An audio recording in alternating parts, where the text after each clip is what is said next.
I woke up with my face buried in something soft and warm, smelling like milk and narcissus flowers. When I finally opened my eyes, yeah, I was literally face first in my homeroom teacher when Rian's chest, using her lap as a pillow. Did I move? Absolutely not. When Rian is that type of woman who just radiates married energy even though she has 0 boyfriends. She was wearing this tight blue dress that left very little to imagination, red-soled black heels, legs crossed elegantly. A literal human trap. She tapped my shoulder and asked if I was awake. No, I said. My mouth betrayed me instantly.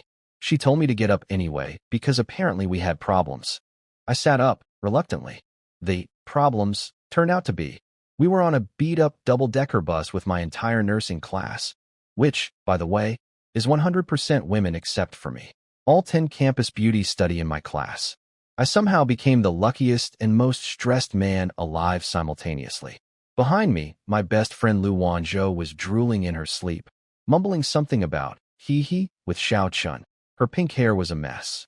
She's been my ride or die since middle school, and neither of us has said the thing yet. Then a robotic voice exploded in everyone's heads announcing we'd been transported to a zombie survival world with daily rankings, hordes chasing us, and death for the bottom 5%. The girls panicked, crying, screaming, the whole package.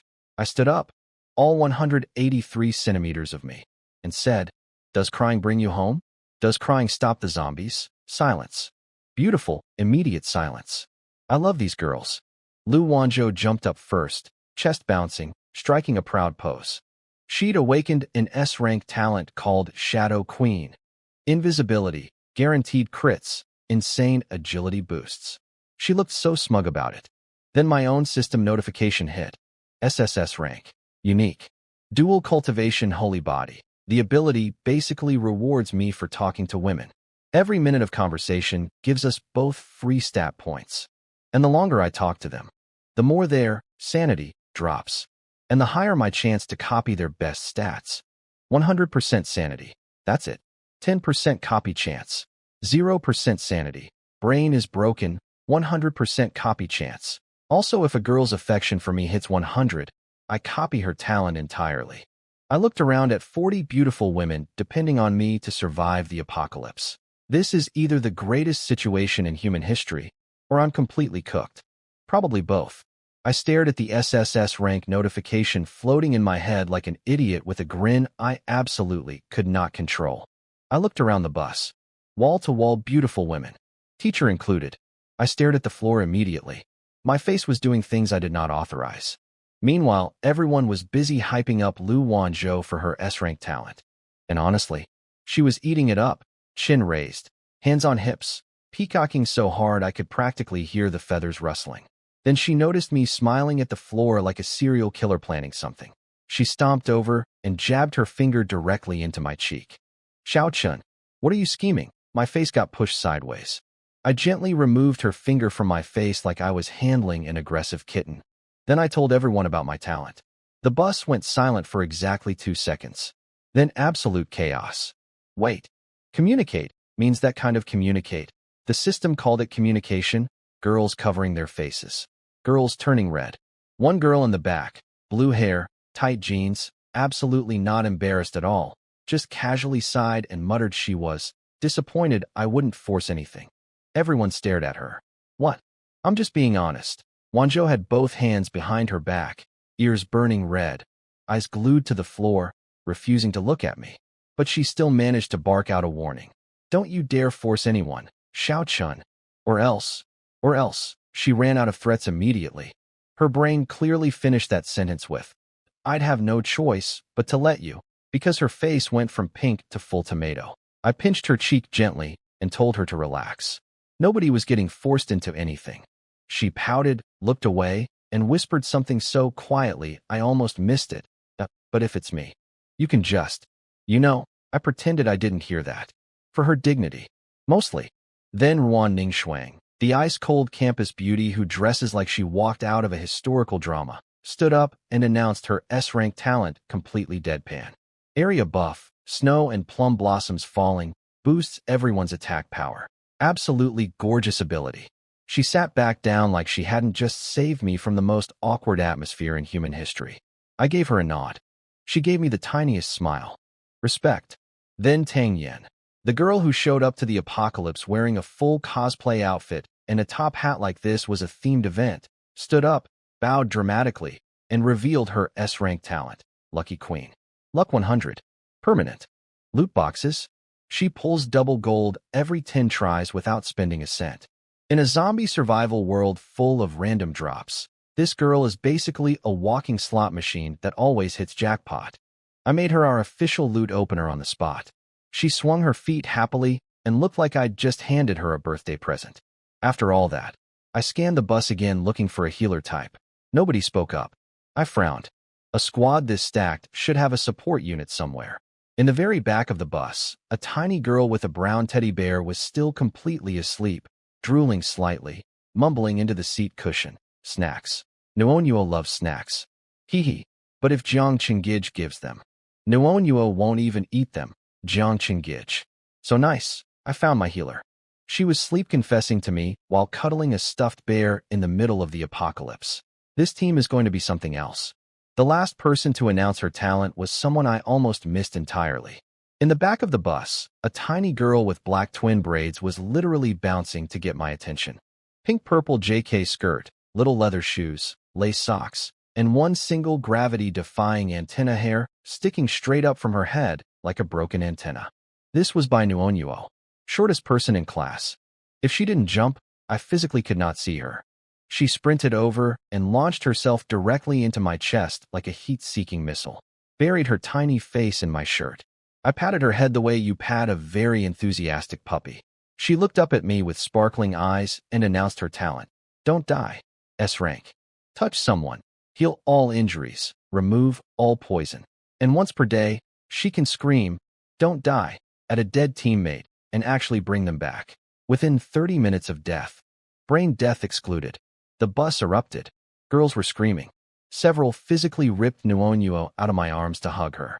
She got lifted into the air, face red, little legs kicking, antenna hair going absolutely wild, squeaking that the bigger girls were crushing her.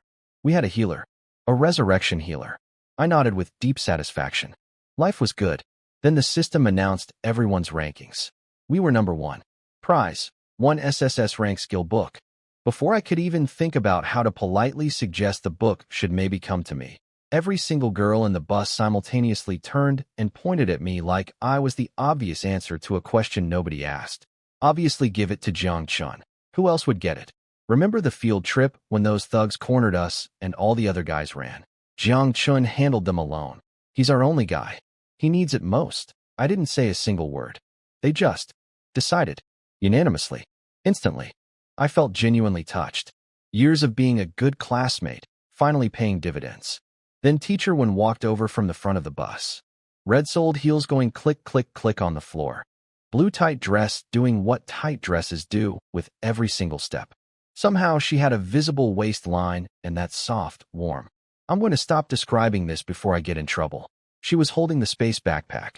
She noticed me looking, and instead of being offended, she deliberately slowed down and gave me the full demonstration of this world's extremely realistic physics engine.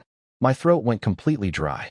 She stopped right in front of me, leaned close to my ear, warm breath hitting the side of my face, and whispered in that voice that makes grown men forget their own names. Everyone trusts you so much. You're going to take responsibility. Right? I took the backpack. I don't remember deciding to take it. My hands just moved on their own. She laughed softly and stepped back, looking absolutely pleased with herself. Teacher Wen operates on a completely different level from the other girls. They're cute. She's a weapon. The only person I know who could even compete with her is my aunt who does yoga every single day and owns exclusively yoga pants. Anyway, I now had an SSS-rank skill book in my hands, a resurrection healer on my team, and a teacher actively trying to end my sanity. The apocalypse was looking pretty manageable, honestly. I thought about my aunt for a second. Rich lady, private gym, exclusively wears yoga pants. If she got transported to this world too, I'm absolutely recruiting her. Priority 1. Then I looked down at the backpack Teacher Wen had handed me. Around me, the girls were all staring with various expressions of encouragement. Wanzhou, tiny raised fist, threatening me with her eyes. Ningxuang gave me one single nod. From her, That's basically a standing ovation. Nuo, hugging her bear, tugging my sleeve, antenna hair swaying. Tang Yen did a full formal toast gesture at me and then made a heart shape with her fingers. I took a deep breath, patted my chest, and said the most heroic thing I've ever said in my life. If the sky falls, the tallest guy holds it up. And I'm the tallest one here. Before I die, none of you are going anywhere. Just listen to me, and I promise we all get out alive. Silence. Then applause. Then Tang Yen ruined the moment by saying she was worried about the 3 terabytes of special files on her computer back home. The bus lost its mind laughing. Bless this girl. I looked down at the backpack. A holographic grid appeared, 15 slots, like a game inventory. Slot 1 had a single book radiating rainbow light, like it was having a seizure. SSS-rank skill book X1. I grabbed it. Heavy. Glowing. The girls were losing their minds just looking at it. I squeezed it. Rainbow light absorbed directly into my palm, crawled up my arm, exploded into my brain. Warm, buzzing, like electricity doing a little dance on my skull. System notification, SSS-rank unique skill acquired. Black sheep wall, full map reveal, effect, no cost, no cooldown, no limit. See information on any item, dungeon, or junction. See the full stats of any player, NPC, or monster. Wanzhou immediately jumped up, wrapped her arms around my neck, and punched my chest. Xiao Chun, you absolute freak. You can see everything? That kind of sounded like an insult. She looked away immediately, whistling, suspiciously happy with herself. Ning Shuang crossed her arms, which did things to her silhouette that I will not describe, and said flatly, practical skill. Highest praise she gives. I'll take it. Nuo Yuo yanked my sleeve and said I was amazing with the energy of someone who just watched me pull a sword from a stone. Then 3 girls simultaneously charged at me trying to rub my arm for good luck. One grabbed my arm. One hugged my shoulder. One just pressed herself against me completely. Wanzhou materialized out of nowhere like a bouncer at a club and physically separated everyone with both arms. Back up. Back up right now. Stop touching him. You're getting him dirty. How's he supposed to find a girlfriend if you all contaminate him? The girls laughed and immediately started teasing her. Oh, the little wifey is jealous, protecting her man. The main character has spoken. Wanzhou's face went full tomato. Ears red enough to cook food on. She crossed her arms and looked away. I'm not jealous. I just think you're all being unreasonable. He's still a pure and innocent young man. I pointed at myself. Me. Pure and innocent. She elbowed me quietly. Her eyes were screaming. Say something. Back me up. I didn't say anything. I just reached over and ruffled her pink hair. Soft. Very soft. She froze completely. Then her entire face, neck included, turned the color of a fire truck. She didn't move. Didn't push my hand away.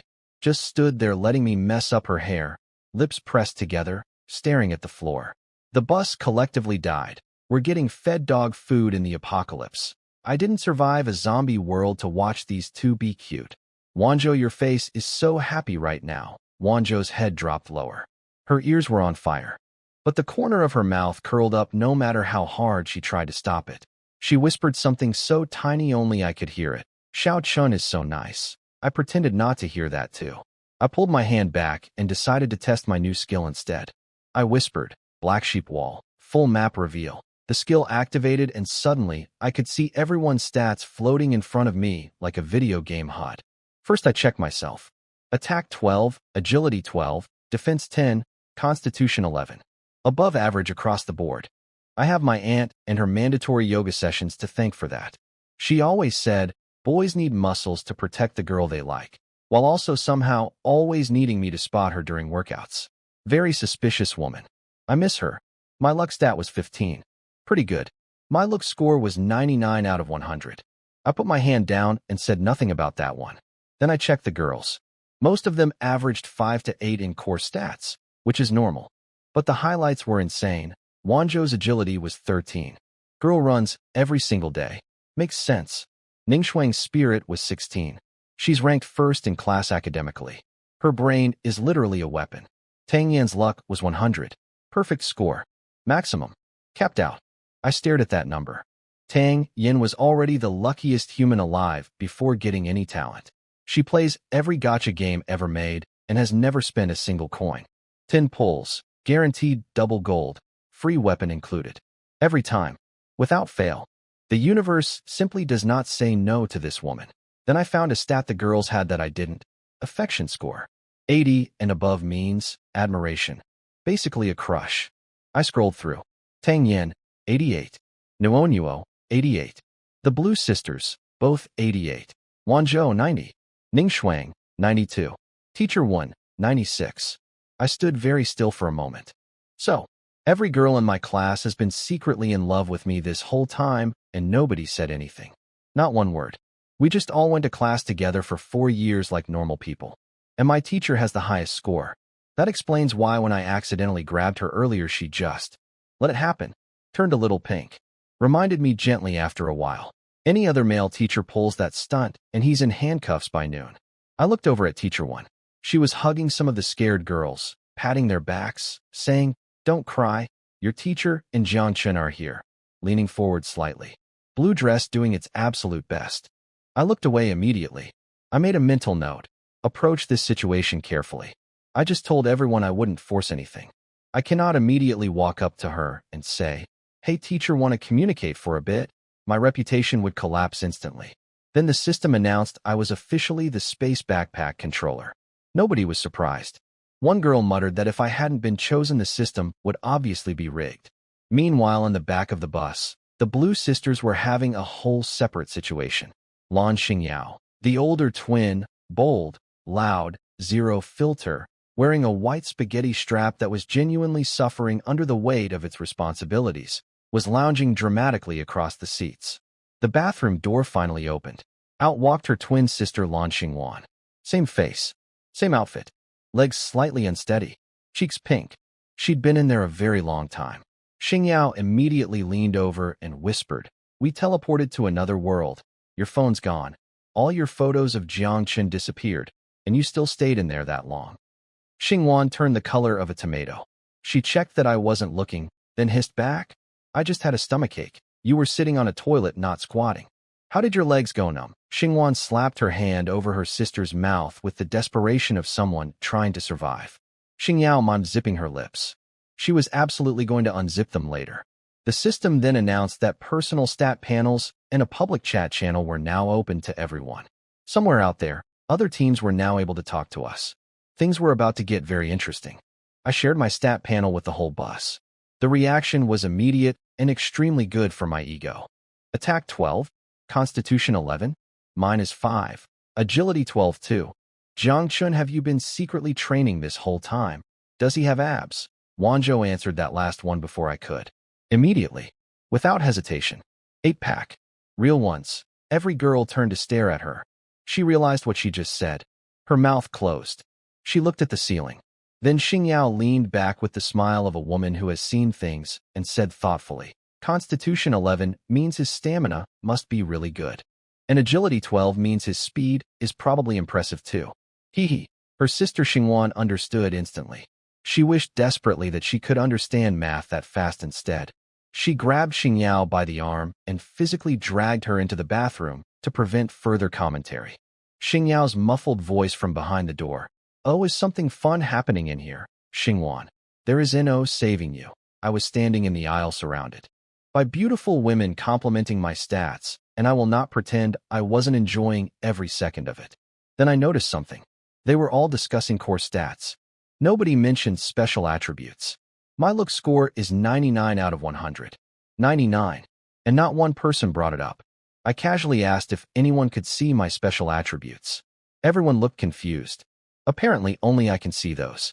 The universe gave me a 99 in looks, and then made it invisible to everyone else. I don't know how to feel about that. Then someone discovered the public chat channel button. Current survivors, 999,812 out of 1,000,000. 188 people were already dead. We'd been here maybe 20 minutes. The chat was absolute chaos. My whole team is car engineering majors. All men. It smells so bad in here. We have one girl, and she's average looking, but I don't care she's a girl. Imagine having one guy and 40 beautiful women on your team. LMAO impossible. I read that last one and looked around at my 40 beautiful classmates. I said nothing. The girls started comparing our team to others. Most teams had D-rank talents. A few had C-rank. B-rank was rare. A-rank almost non-existent. We had 4 S-ranks and 1 SSS-rank, plus a resurrection healer, plus a full map skill. Plus, I'm the only guy on a bus full of the top beauties from our university. Some random guy in the chat complained about smelling his male teammates. I sat quietly with my problems. One guy got banned permanently for cursing at the system. His entire team got banned with him. The system has zero tolerance, and I respect that. I watched the chat for another minute, then clapped my hands. First rule, I announced. Everyone went quiet and looked at me. Teacher Wen was watching me with this warm, impressed expression that I absolutely did not let myself think about too long. Nobody posts in the public chat without my permission. A few confused looks. Then immediate agreement. Got it. We'll just read, not post. Watch the drama. Never become the drama. Information is power. I'm not letting other teams know what we have. Not yet. I was feeling genuinely good about this plan when something small started waving frantically in the corner of my vision. A tiny hand, stretched as high as it could go, barely reaching my elbow. Nuonuo. On her tiptoes, arm fully extended, antenna hair shaking with effort, face very serious and slightly urgent. If I hadn't looked down, I genuinely would have missed her entirely. I nodded at her formally, comrade by Nuonuo. Please share your thoughts. She took a big breath, little hand still raised high. Nuonuo looked up at me with the most innocent eyes on the planet and asked why we couldn't just chat with other players. It was so pure I almost felt bad. I crouched down to her level and asked, Nuonuo, if you had a box of your favorite candy you didn't want to share, would you run into a crowded field and yell, I have lots of candy, come play with me? She shook her head so fast her antenna hair spun. Hugged her bear tighter. No, someone would steal all my candy. Exactly, I said, and patted her head. In this world, we are the candy. Her little face scrunched up trying to process this. I could practically see her CPU overheating. Then she just gave up thinking and nodded, trusting me completely. Possibly the most wholesome thing that has ever happened to me. Ningxuang checked the time and walked over. Arms crossed, plum blossom perfume arriving before she did. It's 6 a.m. Zombie horde starts chasing in under an hour. We need to drive. I walked to the driver's seat. Then I remembered I only know how to drive a regular car. Fortunately, sitting right on the driver's seat was a glowing skill book. D-rank driving mastery. Can operate all vehicles. I absorbed it instantly. Every driving technique flooded into my brain like I'd been doing this for 20 years. Steering angles, clutch timing, reversing in tight spaces, all of it. Natural as breathing. I sat down, adjusted the seat, and muttered to myself, great. Now I'm actually an experienced driver. Wanzhou immediately claimed shotgun. Long black stocking legs went straight up onto the dashboard. She leaned back like she owned the vehicle. My eyes moved on their own. I hate that about myself. She noticed. Her mouth curved slightly. Jiang Chen, you know how to drive a bus? I turned the key. Just learned. She sat up immediately. Legs came down off the dashboard. Seatbelt went on. Hand gripped the overhead handle like her life depended on it. I smiled and pulled out onto the road. The bus rumbled forward smoothly. Wide open road, farmland on both sides, blue sky above. It looked almost peaceful. If not for the floating health bars in my vision and the knowledge that a million zombie horde was warming up behind us, you'd think we were just going on a field trip. Then, a few kilometers in, 10 zombies on the road. I activated full map reveal and checked their stats. Attack 20. Constitution 25. Defense 5. Weakness, head. Kill method, destroy the brain or spine. I stared at those numbers. Most of my girls have stats between 5 and 8. These zombies hit harder than almost everyone on this bus. The only saving grace was that defense of 5. They're tough, but not armored. Nuonuo has attack power of 5. She cannot physically damage a zombie. She would just be lightly annoying it. Then the map skill pinged again. There was a loot chest hiding in the bushes behind the zombies. Water, food, survival coins, maybe a weapon. 5% chance on the weapon. I stopped the bus 300 meters away and told everyone what I saw. Then I described the zombies. Skin rotting gray, eyes bulging out of their heads. One of them was missing half its face, just blackened jaw and cheekbone where a cheek used to be. All of them dragging their feet, making that horrible shuffling sound. And the smell, dead, rotting, sharp, coming through the windows like it had a personal vendetta against our noses. The bus went very quiet. Wanzhou grabbed my arm with both hands and buried it against herself. Her voice was shaking slightly.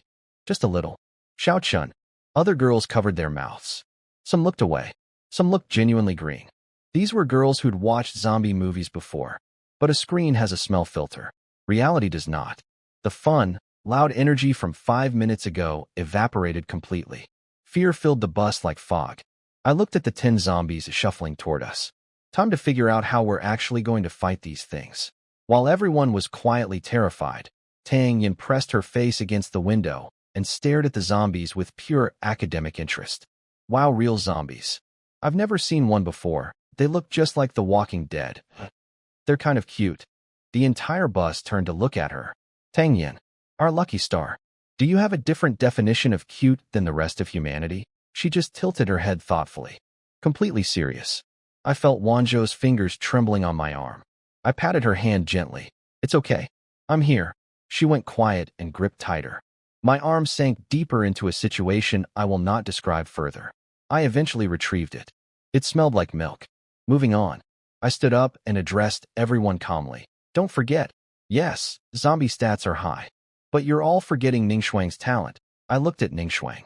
She was sitting with arms crossed, Qipao slit shifting slightly, expression like she was mildly inconvenienced by the apocalypse. She gave me one nod. Her spirit stat is 16, I continued. When she activates her domain, everyone gets plus 16 attack power. Silence. Then one girl started counting on her fingers. Wait. My attack is 7. Plus 16. That's 23? I'm stronger than the zombies. Wait, we're all stronger than the zombies. The fear on everyone's faces switched off like a light. Pure shock replaced it. Then excitement. I kept going. Wanzhou's talent gives her invisibility and guaranteed crit on her next hit. With Ningxuang's buff, her attack hits 23. So we have a stealth assassin who can one-shot zombies. The whole bus slowly turned to look at Wanzhou. Wanzhou blinked, pointed at herself. I'm that strong. I flicked her forehead. S-rank talent. What did you think? Bit slow on the uptake though. Who are you calling slow? She covered her forehead, face red, but her smile was completely out of control, and she knew it. She loves when I tease her in front of everyone. I know this. I do it anyway. The girls immediately started hyping her up. Someone compared her to Xingyao and called Xingyao hentai by comparison. Xingyao collapsed dramatically onto her seat looking delighted. Being called hentai by beautiful women glorious. Her sister put her face in her hands. I laid out the battle plan. Me in front taking hits. Wanzhou on the flank looking for kills. Ningxuang keeping the domain buff up. Everyone else follow behind me and finish off wounded zombies. Teacher Wen stays with the bus. She nodded, and for once her expression wasn't teasing me. Just calm and steady. Don't worry. I'll hold things here. The mood completely transformed. Girls who were trembling 2 minutes ago were now loudly declaring that zombies were just roadside trash and acting like they wanted to fight 10 more after this. Then Nuonyuo stood up on her seat. Bare and left arm. Right hand raised as high as her tiny body could manage. Antenna hair doing its thing. Jiang Chen Gij. Nuonyuo can heal. If any of the sisters get hurt, Nuonyuo will fix them. Everyone go get the treasure chest safely. She nodded firmly afterward. Very official. Very serious. The bus exploded with affection. Girls swarmed her immediately, rubbing her head, hugging her, lifting her up. Nuonyuo got buried in a group hug so enthusiastic that her little voice came out muffled from somewhere inside. Sisters, please stop patting Nuonyuo's head. She won't grow taller. I watched this scene with genuine envy. I wanted to switch places with her so badly, but I had zombies to deal with. I turned back to the window. 10 of them now, within 200 meters, dragging themselves toward us with that awful shuffling sound. Time to go to work. All right, settle down. I clapped my hands. Tang Yin, Nuonyuo, you two stay on the bus. Everyone else, follow me out. Tang Yin had already stood up ready to kick zombies. She sat back down and pouted like I'd canceled Christmas. But why I want to give them a few kicks too, I used my most patient voice, the one I usually save for explaining things to very cute, but very confused people. Tang Yin, your luck is going to be essential for opening the loot chest. Plus someone needs to protect Nuonyuo, right? She thought about this seriously, then walked over, grabbed Nuonyuo, and buried her chin in the top of Nuonyuo's head, rubbing back and forth like she was charging a battery. Fine, fine. You all be careful. Nuonyuo, let big sister share some lucky energy with you. Now zombies can't bite you. Nuonyuo sniffed politely, and even tiptoed slightly, so Tangyan's chin would sit more comfortably on her head. Genuinely the most wholesome thing I've ever witnessed. Then Nuonyuo broke free, sprinted over to me, and launched herself into my chest. She rubbed her little chin against my shirt the exact same way, nodded firmly, and looked up at me with slightly watery eyes. Jiang Chen, be careful. Nuonyuo transferred all of Tang Yenjiji's lucky energy to you. Nuonyuo doesn't like it when you get hurt. Please bring everyone's sisters back safely. I looked at her for a moment. Those big eyes, the tiny trembling concern in them. I didn't say anything. I didn't pat her head either. I just put my hand on her shoulder, gave it one firm pat, and walked to the driver's seat to set the emergency brake. The whole bus went quiet. No jokes. No teasing. Nothing. Because every girl on that bus understood. When a guy doesn't answer your question but just silently pats your shoulder and walks away, that's not a dismissal. That's a man making a promise with his body that he intends to keep with his life. Wanzhou watched me walk past her. She'd been ready to tease me. Then she saw my face, completely serious, zero expression, and she stopped. She'd only seen this look on me once before. Back in high school, she'd asked me half-jokingly if we could end up in the same university class. Said not to stress about it given my grades at the time. I asked her one question. Do you want that? She said yes. Laughed about it like it was a silly dream. I gave her the same look. Patted her shoulder. Left. Then for months after that, every time there was light on campus, I was somewhere under it with a book. We ended up in the same university. Same class. Same everything. I set the bus to neutral with the handbrake on. Engine still running. Nose pointed straight down the road. Ready to floor it if things went wrong. Then I turned back to the bus. Every single girl was standing. Ready. Nervous. Some with sweaty palms. Some with racing hearts. But not one of them was backing down. I nodded once. Let's go. I jumped out first. Fresh air. Also rotting corpse smell. Mostly rotting corpse smell. Wanzhou landed right behind me. Then Ningxuang. Then Teacher 1 and the rest. 40-something people spreading out onto the road, staring down 10 zombies at less than 100 meters. The zombies actually paused for a second. Their cloudy eyes moved across our group like they were trying to count. If zombies could think, they would absolutely be reconsidering their life choices right now. They couldn't think. So they kept coming. I looked at Wanzhou beside me. She was cracking her knuckles, eyes sharpening into something predatory, like a small leopard who just spotted something slow. I asked, without looking at her, remember how we handled those older kids back in middle school? Her mouth curved. You tanked, I flanked. They had a terrible time. I raised my right fist sideways toward her. She bumped it without even looking. Same plan, same plan. We charged. I went straight at the center zombie. Wanzhou curved right, black-stockinged legs eating up the ground, slipping around to the side of the group before they even registered her. Behind us, Ningxuang stood perfectly still by the bus door. Eyes closed. One elegant hand rose slowly. She raised a single delicate finger. Then she said 4 words, quiet and absolute. Domain. Expand. She snapped her fingers. Click. And suddenly the world changed. Snow fell from a clear sky. Pale pink plum blossoms drifted down around her in a perfect 50-meter circle. The bittersweet smell of winter plum blossoms replaced the rotting stench in the air. Everyone's attack power just jumped by 16.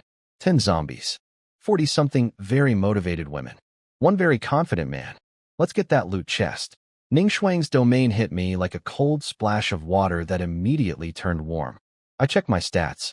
Attack power, 28. I could punch a cow in next week right now. Behind me the girls were losing their minds about their new numbers. Xingyao stomped her foot on the ground and stared at it with genuine excitement, declaring that her enhanced foot was going to have a great time stomping zombie faces. Her sister walked away 2 steps and pretended not to know her. Tang Yan, hanging out the bus window, wondered aloud if there was a talent similar to a certain anime technique she could use. Just casually, in the middle of a zombie fight. I didn't have time to respond to any of this because I noticed something alarming. All 10 zombies were drifting toward Wanzhou. She was closest. They smelled her. Every single one of them was heading her direction. 10 zombies. One person. Not great math. I took a breath, charged forward a few steps, and screamed at the top of my lungs. Hey, your fight is with me. 10 zombie heads turned simultaneously. 10 sets of cloudy dead eyes locked onto me. 10 rotting mouths opened. They all came for me instead. Worth it. Wanjo blinked. Then she understood. She called me a nosy idiot under her breath, but she was smiling. A warm, quiet smile she thought I couldn't see. Then she activated Shadow Queen and vanished completely. No scent. No footsteps. Nothing. The zombies had no idea she was gone. They were all busy trying to eat me. Great. The closest zombie lunged at my face with its claws. I sidestepped. My agility of 12 versus its 8 meant I was noticeably faster, and kicked it hard in the knee. The sound was genuinely unpleasant. Its leg bent the wrong direction. Bone came through the skin. It collapsed and started flailing on the ground. Unable to get up, very angry about this. I couldn't finish it. The other 9 were already on me. Closest one was 2 meters away, fingers nearly touching my shirt. So I ran. I kept running. I led all of them in circles like the world's worst parade. My logic was simple. Stop moving and I get surrounded. Get surrounded with no weapons and I get bitten to death. Nuonyuo can revive me, but the 2 seconds I'm on the ground might be enough for everything to fall apart. I just promised Nuonyuo everyone would come back safe. I was not going to make that a lie. So I kept running, and I kept the zombies chasing me. Then Wanjo reappeared out of thin air directly behind the one with the broken leg. Pink hair. Massive grin. Attack power of 23. The zombie looked up at her with what I can only describe as confused hunger. She stomped its head. The sound was like a watermelon hitting concrete. Then she looked at me across the battlefield with the most smug expression a human face can physically make. Then she disappeared again because the other 9 immediately came for her. 9 zombies standing in the road looking around in complete confusion.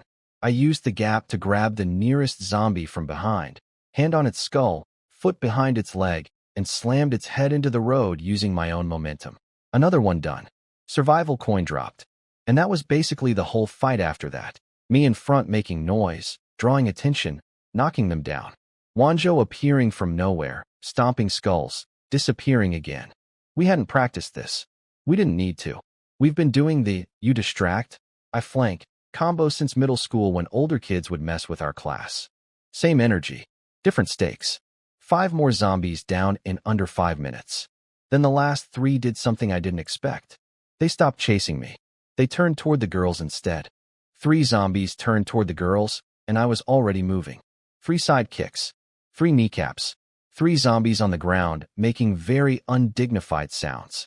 Wanjo reappeared from stealth right next to one of them, long leg raised high, ready to stomp. I grabbed her calf. Wait, she froze. Looked down at my hand on her leg. Cheeks went slightly pink.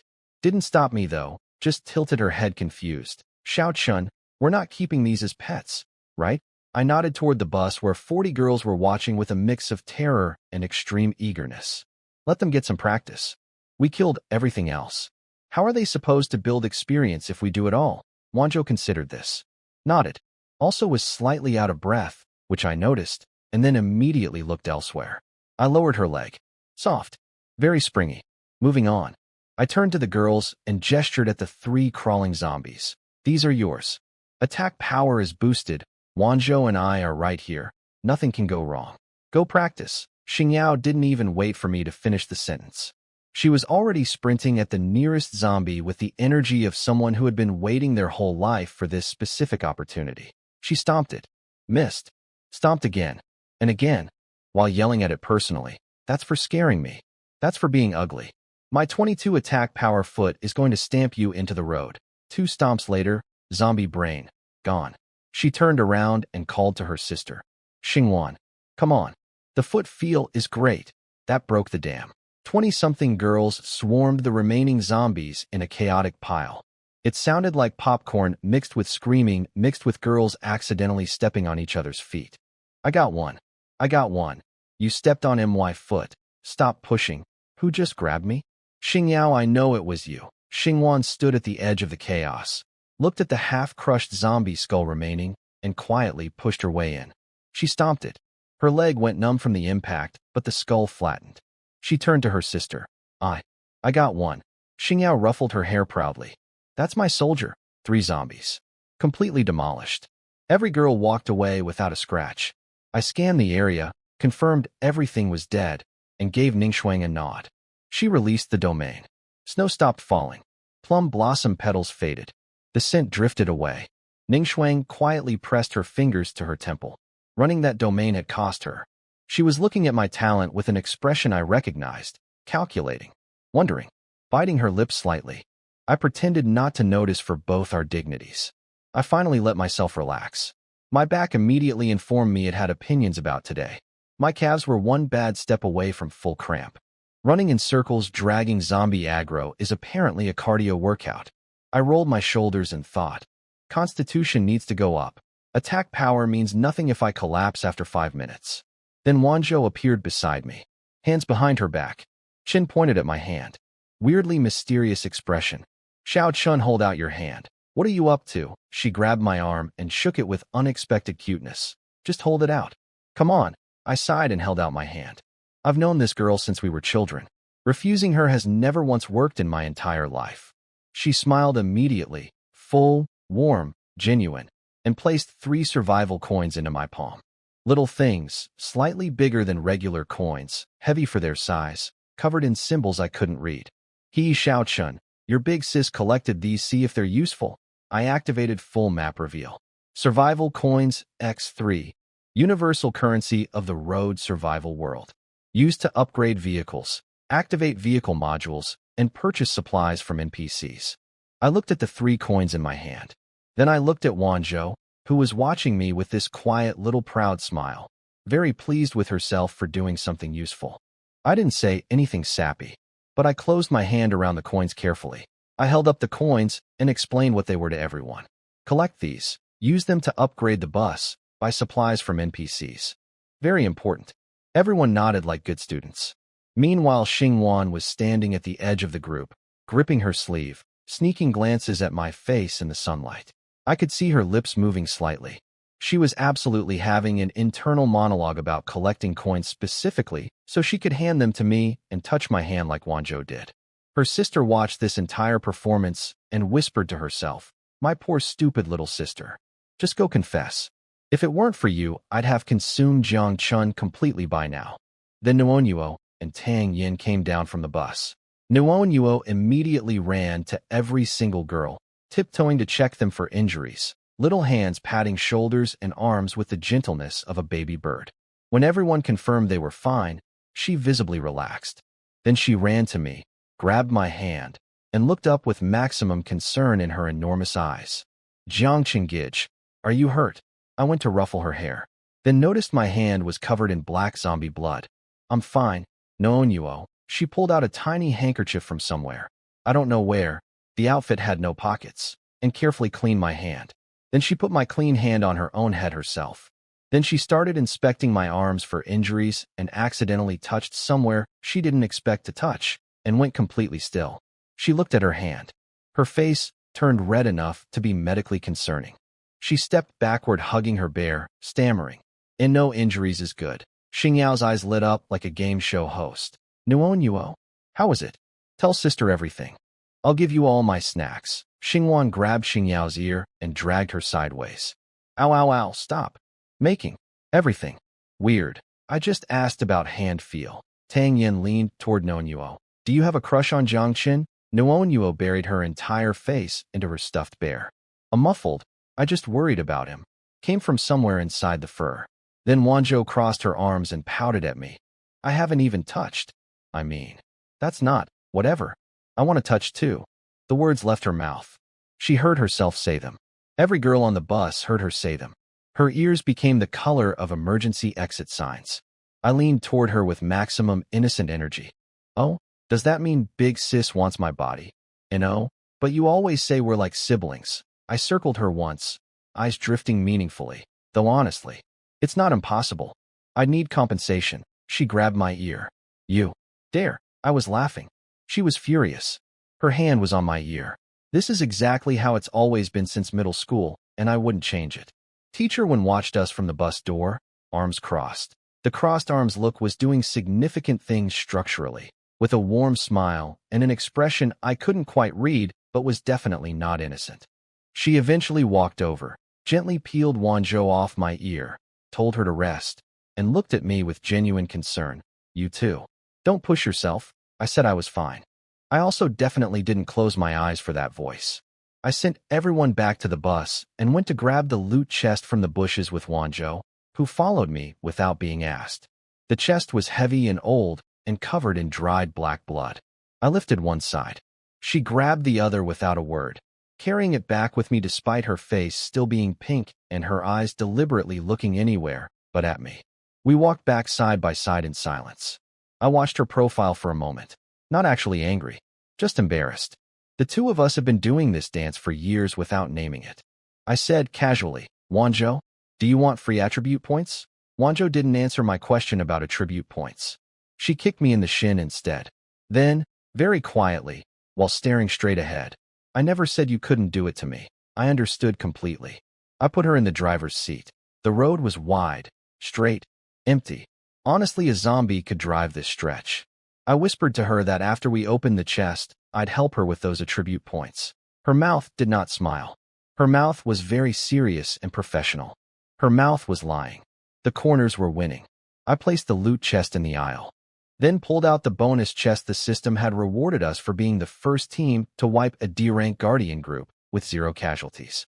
A full server announcement had gone out about us. The public chat was having a complete breakdown. Who is Team 43999? No casualties? I just lost 3 teammates to regular zombies, and these people got first blood with nobody hurt. At 43999, are there any guys on your team? I can cook and clean. At 43999 recruiting? I have C-rank talent. I'm useful. Please. B-rank here. Please look at me. The girls were reading all of this and absolutely losing it laughing. Xingyao dramatically sprawled across her seat, pretending to smoke an imaginary cigarette. Ah, this is the loneliness of being unbeatable. Xingwan tugged her sleeve. Sis. You stomped one zombie that Jiang Chen had already broken the legs of. Xingyao coughed and looked away. 2 chests now sat side by side in the aisle. Everyone crowded around. Tang Yin crouched in front of them, deep blue top hat tilted, rubbing her hands together with the energy of someone who was born for this moment. Loot boxes are MY domain. Step aside, everyone. She reached toward the chest, then stopped. Hand pulled back. Ears went red. She started fidgeting. The whole bus stared at her. Tang Yin, why aren't you opening it? Tang Yin. She scrunched up her face, took a deep breath, and in the tiniest voice, before I open loot boxes, I have a ritual I always do, or my luck doesn't work. I frowned. What kind of ritual? What materials do you need? Well, before I pulled Gotcha back home, I always had to kiss. Your photo first. Dead silence. Then the bus detonated. What? You kissed his photo? Every time you pulled? Up front, Wanzhou gripped the steering wheel so hard the bus swerved slightly. Nuonuo processed this information so hard her antenna hair stood completely vertical. She looked at me with giant round eyes. Kissing Jiang Chen gives good luck?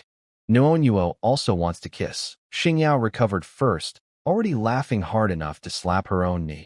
I see it now. The loot box was never the point. Kissing Jiang Chen was the point. The box is just an excuse. Everyone connected the dots simultaneously. Tang Yin, you genius. That's the best cover story in human history. Just say you wanted to kiss him. Why bring the box into it? The ritual. She called it a ritual. Tang Yin was red from her ears to her collar, but she wasn't backing down. She crossed her arms and maintained eye contact with me like she was defending a thesis. I looked at her. I looked at the 2 chests. I looked at 40 very entertained women. I took a breath. Survival comes first. Loot matters. How's the cheek?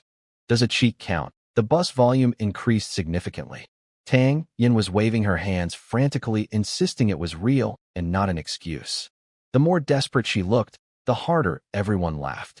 Then her 2 roommates pushed through the crowd like witnesses arriving at a trial. One adjusted her glasses very seriously. Jiang Chen. Tang Yin is telling the truth. The other nodded. We can confirm.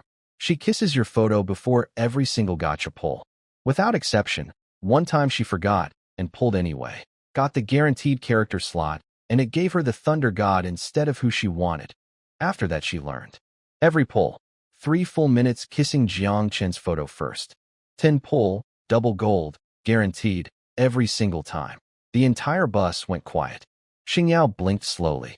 That actually works? Both roommates nodded simultaneously. Everyone turned to look at Tang Yin. She had slowly collapsed into herself like a person waiting for judgment. Hat tilted, head down, sneaking terrified glances at me. I understood what she was afraid of. She'd played enough games with difficult female characters to know that weird behavior makes people look at you like you're garbage. She was scared I'd look at her that way. I didn't. I reached over, straightened her hat, and pinched her cheek gently. It's fine. You're doing it for the team, right? Let's get started. She stared at me for 2 seconds. Then her whole face lit up. Tang Yin affection, 88-89. Interesting. I'll think about that later. She nodded hard, eyes a little watery, took a breath, stood on her tiptoes, and kissed my cheek. Loud, decisive, committed. The bus screamed. She actually did it. First kiss on the cheek in the apocalypse. I want to kiss too. Xingyao pulled her sister close. See that? That's what being bold gets you. You need to study. Xingwan watched through her fingers, face burning, extremely jealous and absolutely refusing to admit it. Teacher Wen smiled quietly to herself with the expression of someone who knows things that the younger generation has not yet discovered. I now had a lip print on my cheek. I did not wipe it off. Instead, I looked at the driver's seat. Wanzhou had both hands white-knuckled on the steering wheel. Cheeks puffed out. Bottom lip pushed forward so far it could hold a cup. Eyes drilling holes into me through the rearview mirror. Maximum angry kitten energy. I grinned at her. Someone's jealous wants special compensation later. Just the two of us? I am not jealous. I don't want your compensation. HMPH. She turned to stare at the left mirror. The road was completely empty. There was nothing to look at. She stared at it anyway. The girls lost it completely. We don't need food anymore. We're full from the dog food. Wanzhou's ears were red. Her mouth corner was betraying her upward again, because I'd basically just announced I was going to give her special alone time in front of everyone. In this group, that was basically a public declaration. She was pleased. She was refusing to be pleased. She was failing at refusing. I turned back to Tang Yin. 1 kiss is enough? You don't need more? She shook her head shyly. Quietly wanted to say yes. Did not say yes. Too many witnesses. Open it then. Tang Yin crouched, rubbed her hands, muttered, good luck come, money come, at the chest, and opened it. 40 bottles of water. 40 compressed biscuits. 5 survival coins. 10 metal baseball bats. The bus erupted again. I picked up one of the bats. Silver metal, solid weight, satisfying grip. I swung it twice. The air moved nicely. If I'd had this 20 minutes ago against those 10 zombies, the whole fight would have taken half the time. I set it down and pointed at the second chest. Tang Yin held up one finger. Body committee. For the luck to continue. Each chest needs 1 kiss. Tang Yin wanted 1 kiss per chest. I accepted this business arrangement with dignity. She kissed the other cheek. Equally loud. Equally committed. Wanzhou's bottom lip could now hold a small houseplant. The second chest glowed green from the cracks before we even opened it. Everyone stepped back slightly. When the light faded, Tang Yin reached in and pulled out 40 water bottles, 40 loaves of bread, 6 survival coins, and 1 completely black sword. Long, narrow, clean blade, black cotton-wrapped handle. No decorations. Just pure business. C-rank, Thunder Tachi. Attack 10. Lightning element on hit. 20% chance to paralyze enemies. I checked my numbers. My base attack was 12. Plus 10 from the sword equals 22. Plus Ningxuang's domain buff of 16 is equal to 38. 38. Attack power. I could split a zombie and the road underneath it simultaneously. The girls swarmed Tang Yin immediately, hugging her, kissing her cheeks, rubbing her head, calling her the team's lucky mascot. She ended up with lip prints all over her face and the biggest smile I've ever seen on a person. I watched from outside the huddle and genuinely considered asking to trade places with her. Ningxuang stood up, chi pao swaying, and cut through all the noise with 4 words. The sword goes to Jiang Chen. Silence. Everyone looked at her. Best equipment priority. Jiang Chen first, Wanzhou second. They're our main combat force. Xingyao raised her foot instead of her hand. I raised my foot in agreement. He's up front taking hits. Who else gets the sword? Not one objection. Unanimous. Immediate. I genuinely like these girls so much. I slung the tachi across my back without arguing. Several girls made sounds usually reserved for fireworks displays. Xingwan looked at me, turned red, and immediately disappeared into the bathroom again. I assigned Teacher 1 as inventory manager for the space backpack. She had stood up to walk over. Blue dress, red heels, each step doing what each step always does. And when I gave her the access, she leaned close to my ear and said, "Thank you for trusting me." Little brother Jiang Chen then walked back to her seat. I stood there for a moment. Before the world ended, she was always professional. Kept appropriate distance. Not once had she called me little brother in that voice. Apparently, the apocalypse removed several filters. I filed this information away carefully and told everyone to eat. 7 a.m. dungeon in 30 minutes. Teacher when distributed supplies from the backpack. 1 water, 1 compressed biscuit per person. When she got to me and Wanzhou, she quietly added an extra bread each without making a big deal of it. You two worked the hardest. Eat more. Nobody complained. Everyone had seen what we did against those zombies. I took Wanzhou's portion up to the driver's seat and sat in the passenger seat eating. She was stress-eating her biscuit like a hamster with something to prove. Cheeks completely full, still occasionally glaring at me about the Tang Yin situation. I checked the time. 6:26 a.m. 30 minutes until the dungeon. I activated full map reveal and looked ahead at the road. The information hit me all at once. Dungeon type, 2-team dungeon. Difficulty, SSS-rank. Objective, kill all zombies within 1 hour. Enemies, 30 regular zombies. 1 mutant zombie, pus explosion type. C-rank. Loot, water, food, survival coins, C-rank chest. Estimated team death rate, 20 to 30%. I read the description. A bus had crashed through a guardrail onto the roof of a crumbling, old supermarket. Heavy rain had flooded the roof. The ceiling was slowly caving in, barely held up by the shelves below. If anyone moved, even 1 shelf, instant collapse. 30 zombies would rain down from the ceiling. 1 very unpleasant mutant waiting somewhere in there. 20 to 30% death rate. That meant potentially 8 to 12 of my girls. I stared at that number for a long moment. Then I started thinking about how to make it 0. I announced the dungeon information to everyone. 20 to 30% death rate. 8 to 13 people potentially gone before 8 a.m. The fear came back instantly. I let it sit for exactly 2 seconds, then pressed it down. Quiet. Silence. Good girls. I turned to Wanzhou. She'd already parked the bus and walked to my side without being asked. Even with the worry in her eyes, she was right there. Steady. Like she always is. I reached out and held her hand. Her fingers trembled once. Then she gripped back harder than I did. The bus exploded quietly. Wanzhou didn't pull away. The official announcement is happening. Main character status confirmed. Wanzhou lifted her chin at everyone with maximum dignity while being approximately the color of a fire engine. Her internal monologue was clearly, "Say whatever you want, he's mine." I got Ningxuang set up in the driver's seat. Taught her the basics in about 4 minutes because she's a genius and retained everything immediately. I told her, 6:55 a.m., deploy the domain on time. She nodded once, then went slightly pink because she understood exactly why I needed the domain active at that specific time. The girls understood too. Another round of creative commentary followed. I ignored all of it and held out my hand to Wanzhou again. "Come on." 2nd floor. She looked at the floor, grabbed my hand, followed without a single word. The bus sent us off with whispered encouragement, several terrible jokes, and Xingyao's wisdom to her sister. "See? That's what being bold gets you." Xingwan walked into the bathroom. Tang Yin covered Nuonyuo's ears with both hands. Nuonyuo looked up at her with completely innocent eyes. "Your hands are so warm." Jijunuo loves it. Teacher when sat with arms crossed, legs recrossed several times, staring at the staircase with a complicated expression I chose not to analyze. The 2nd floor had bunk beds and a narrow aisle. We went to the very back lower bunk and sat down shoulder to shoulder, bus rocking gently under us. I looked at her and kept my voice honest. "Wanzhou, if you don't wanna, we find another way." I meant what I said. She stared at me, then looked deeply offended that I was still asking. "Stop talking. We have 30 minutes. Hurry up." Then she added, because her pride required it, "I'm doing this for everyone, not for me." Then she got serious for one real moment.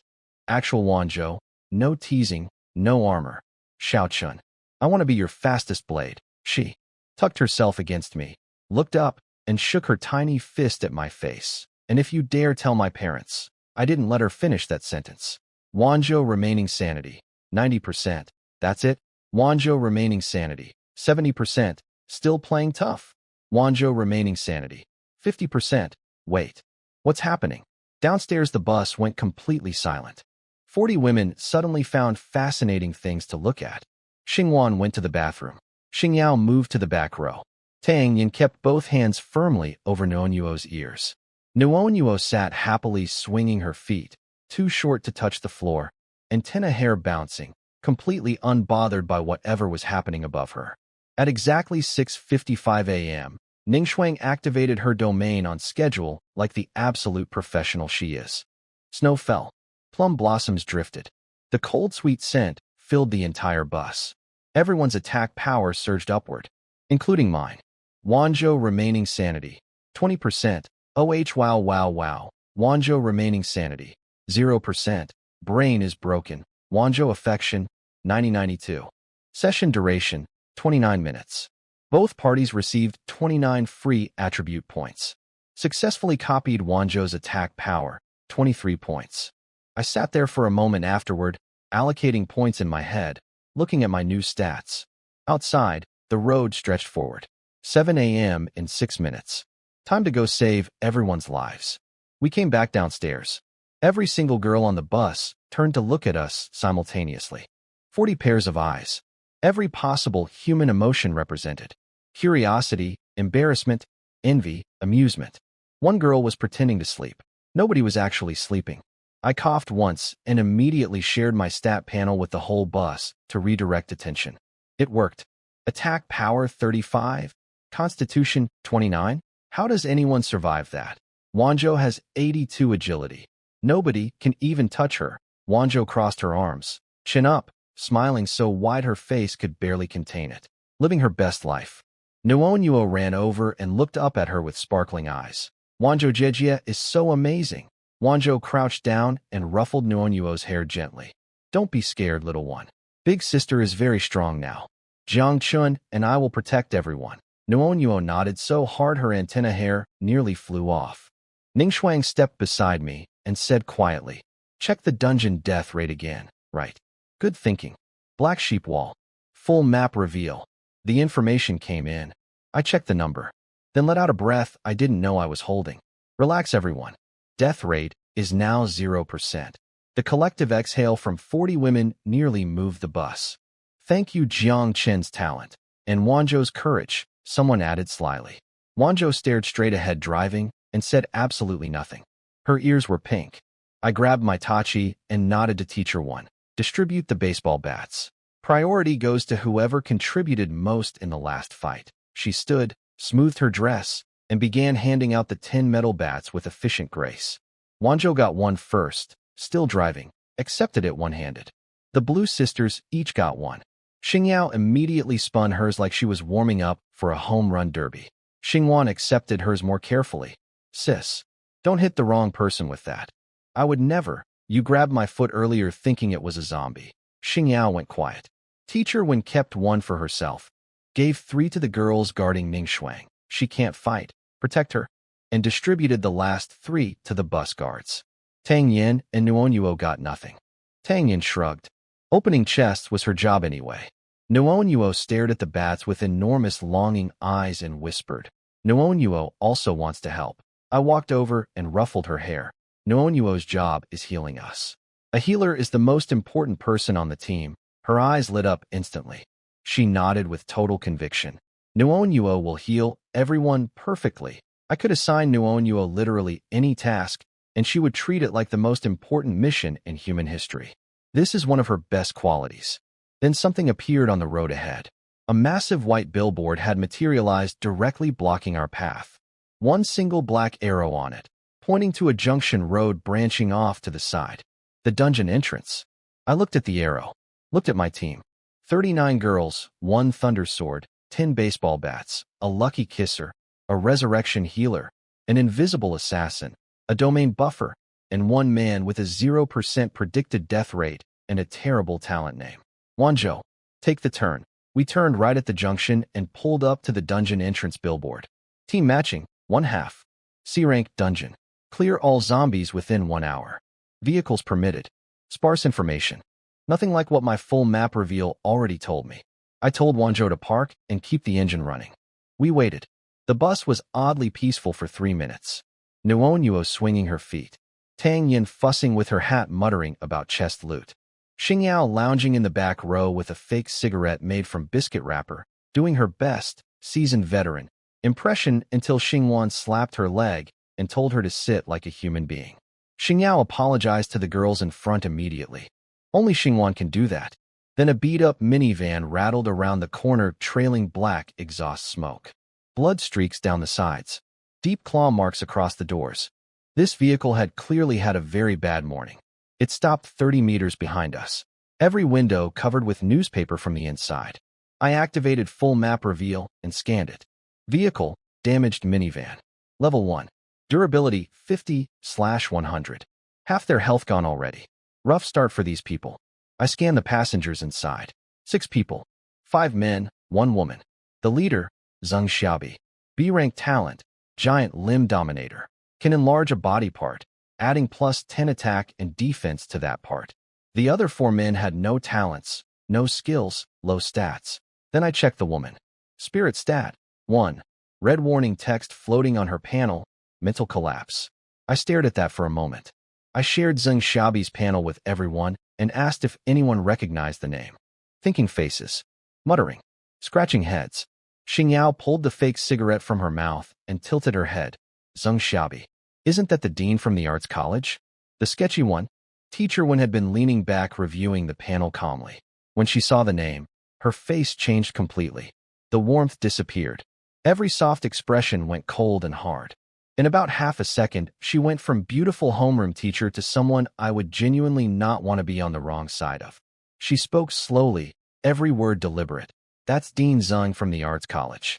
Famous for being a predator in human clothing. He's used his position to coerce female students for years. A girl reported him publicly. Filed a police report. His connections buried the whole thing. She paused. Her eyes went colder. He pursued me for 2 years. When I refused him, he made my work life difficult. Threatened to have me fired if I didn't cooperate. I was planning to resign after you all graduated. The bus detonated. Every girl had something to say, and none of it was printable. I remember him. The school forum had a whole post about him, and it got deleted in 2 hours. The girl who posted it suddenly got a postgrad recommendation right after. Everyone said it was hush money. This animal is a dean. I want to go over there right now. Xingyao was gripping her baseball bat. I pressed my hand down, and everyone quieted. I shared the other male passengers' panels. Xingyao. They're all from his group. Every single one of those men has been involved. Wait, someone interrupted. Teacher Fong? The woman in that van is Teacher Fong. Teacher Fong who sponsored over 10 girls through university. She paid for my meal when my card ran out. She's one of the good ones. If she's trapped in that van with those people, then she's. I looked at the minivan sitting quietly 30 meters back. I looked at the stats of everyone inside it. 1 woman with a broken mind sitting among 5 men with 1 useful talent between them. I thought about what a mental collapse status probably meant and what might have caused it. I picked up my Tachi. If they stay in their lane, fine. If they don't, there are 30 zombies in this dungeon, and I have 45 attack power. I can make room for a few more. I was sitting in the passenger seat watching the minivan when full map reveal showed me everything inside it. I wish it hadn't. Teacher Fong was in the back seat. Torn clothes. Bruises. Blank eyes. Crying without knowing she was crying. Shaking. A woman who had sponsored over 10 girls through university, who had quietly paid for a student's lunch when her card ran out, sitting there broken while the men in front of her laughed. The dean, Zheng Xiaobi, fat, bald, satisfied with himself, was already looking at our bus through a gap in the newspaper covering his windows. I heard his plan through the skill. Use the male passenger, me, to clear zombies first. Then stab us in the back when the dungeon was almost done. Feed me to the zombies. Keep the girls they liked. The ones who resisted would end up like Teacher Fong. He looked at Teacher Wen's silhouette through the window and licked his lips. I sat very still for about 4 seconds. Then I made some decisions. I did not share the details of what I saw with the girls. Not yet. There was no reason to put that image in their heads before a dungeon. I would tell them what they needed to know at the right moment. I shared just the key facts. The van's team planned to use us as zombie bait and betray us after. The bus went quiet in a different way than usual. Not scared quiet. Cold quiet. Wanzhou's hands tightened on the steering wheel, but she didn't say anything. She just looked at me once in the rearview mirror. I nodded slightly. She nodded back. That was enough. Ningxuang said nothing either. She just opened her eyes and sat up straighter. In the back of the minivan, Teacher Fong had stopped shaking. Something had come back into her eyes. Just a flicker, but it was there. Clarity cutting through the damage. She was biting her teeth together hard enough to bleed. She had heard the plan too. And she had decided something. I didn't know what yet, but I wasn't going to let her have to act on it alone. The billboard flashed white. Team matching complete. Dungeon open. A massive green portal tore open in front of us, wide enough for both vehicles side by side. I picked up my tachi. Everyone listen, I said quietly. The people in that van think we're easy targets. They think one guy and a bunch of girls means nothing. I looked around at my team. Wanzhou with her baseball bat. Ningxuang ready to deploy her domain. Tang Yin adjusting her hat. Nuon Yuo holding her bear with both hands looking completely ready to bring someone back from the dead. They have 5 men with 1 B-rank talent between them and a vehicle at half durability. We have 45 attack power, an invisible assassin, a domain buffer, a resurrection healer, and 40 women who already stomped zombies this morning. Let them think they're using us. We'll handle the dungeon. We'll handle them after. Any questions? Silence. Then Xingyao raised her baseball bat. Can I specifically get the one who talked about Wanzhou's legs? Form a line, Wanzhou said flatly, still driving forward toward the portal. I almost smiled. Drive us in. We drove through the portal. Gray sky on the other side. Iron and mud smell in the air. Abandoned farmland stretching out on both sides with weeds taller than people. 500 meters ahead, a crumbling supermarket. Faded sign. Narrow front door. 2 floor-length glass windows showing shelves with supplies visible inside. And on top of the roof, a crashed bus, wedged sideways. 30 zombies wandering up there like they own the place. A massive puddle of rainwater slowly sinking the ceiling from above. I activated full map reveal and found the thing I was already expecting. 1 mutant zombie mixed in with the 30. Pus explosion zombie. C-rank. Stats, mediocre. The danger wasn't the stats. This thing was a walking balloon filled with corrosive bile. Any impact, any at all, and it detonates. Sprays green acid everywhere. Blinds everyone in range. Then the blinded people get swarmed by whatever zombies are nearby. The whole supermarket was a trap. The supplies in the windows were bait. Walk in, bump a shelf, ceiling collapses, 30 zombies rain down. Pus zombie explodes in the middle of your team. Everyone goes blind, everyone dies. That was the 20 to 30% death rate scenario. I explained it all to the girls. Collective intake of breath. Then relief when I told them, we already know the trap. The trap doesn't work anymore. Wanzhou parked 200 meters out, engine running, handbrake on. She does this automatically now. I didn't even ask. I jumped out first. I leaned close to Wanzhou. Invisible. Stay behind the bus. Don't reveal yourself unless something goes wrong. Protect yourself first. She made an okay sign, then vanished completely. Ningxuang stepped out third, robes swaying.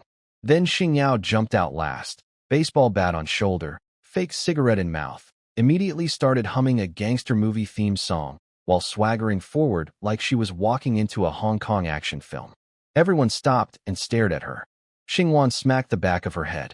Loud crack. Stop giving yourself a soundtrack. You are not Chan Honam. I'm setting the atmosphere. You're setting everyone's teeth on edge. I shook my head. But honestly, 40 girls about to walk into a dungeon with zombie traps and a predator following behind us. And Xingyao's out here providing live entertainment. Kind of perfect, actually. The minivan door opened behind us. Zheng Xiaobi stepped out. Fat, bald, beer belly straining his shirt. For male teachers in wrinkled suits filing out behind him, belts loose, faces wearing expressions they clearly thought looked friendly. They did not look friendly. They looked like exactly what they were. I stood in front of my team, Tachi at my side, and waited to see what they would say first. Behind me, somewhere invisible, Wanzhou was already watching. Zheng Xiaobi waddled over with his beer belly leading the way, hands clasped behind his back, doing his best impression of a respected authority figure. It was not a convincing impression. He gave a little speech about how scared we must be, how lucky we were that the teachers had arrived, how everything would be fine now that the adults were here. Then he paused dramatically, waiting for us to burst into grateful tears. Nobody said anything. His 4 lackeys jumped in immediately. The vice dean listed Zheng's B-rank talent like he was reading an award citation. The discipline master pushed his glasses up and informed us that the dean's attack power was 18 whole points.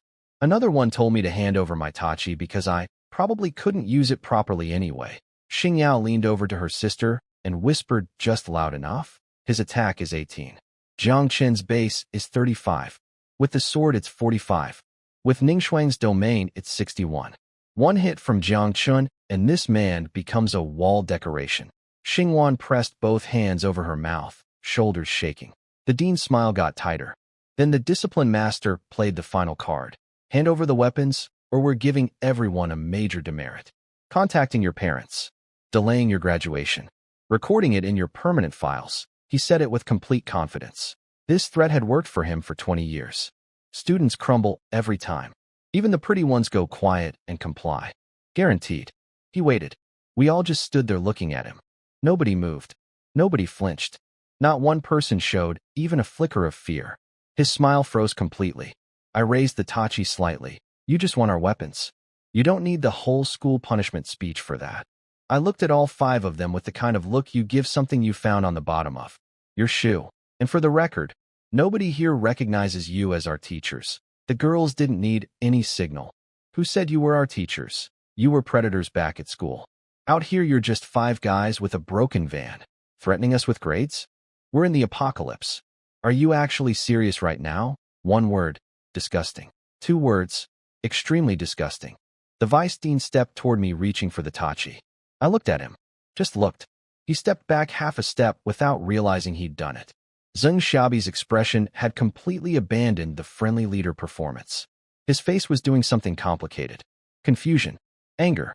The dawning realization that his toolkit, titles, threats, institutional power, had absolutely no value here. He was used to walls with his name on them. Out here his name meant nothing. I let the silence sit for a moment. Behind me, somewhere in the air, completely invisible, Wanzhou was watching. And I had 61 attack power, a lightning sword, and 40 women who had already killed zombies this morning and were in an extremely bad mood about what had been done to Teacher Fong. I almost felt sorry for him. Almost. Teacher Fong dragged herself out of the minivan. Legs bleeding. Every step making her face twitch.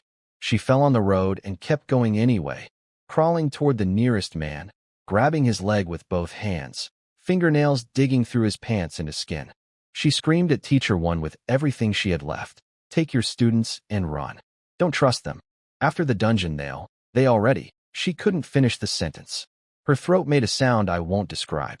Then she bit him. Not a warning bite. A bite with intent. She grabbed a chunk of leg through his pants and tore.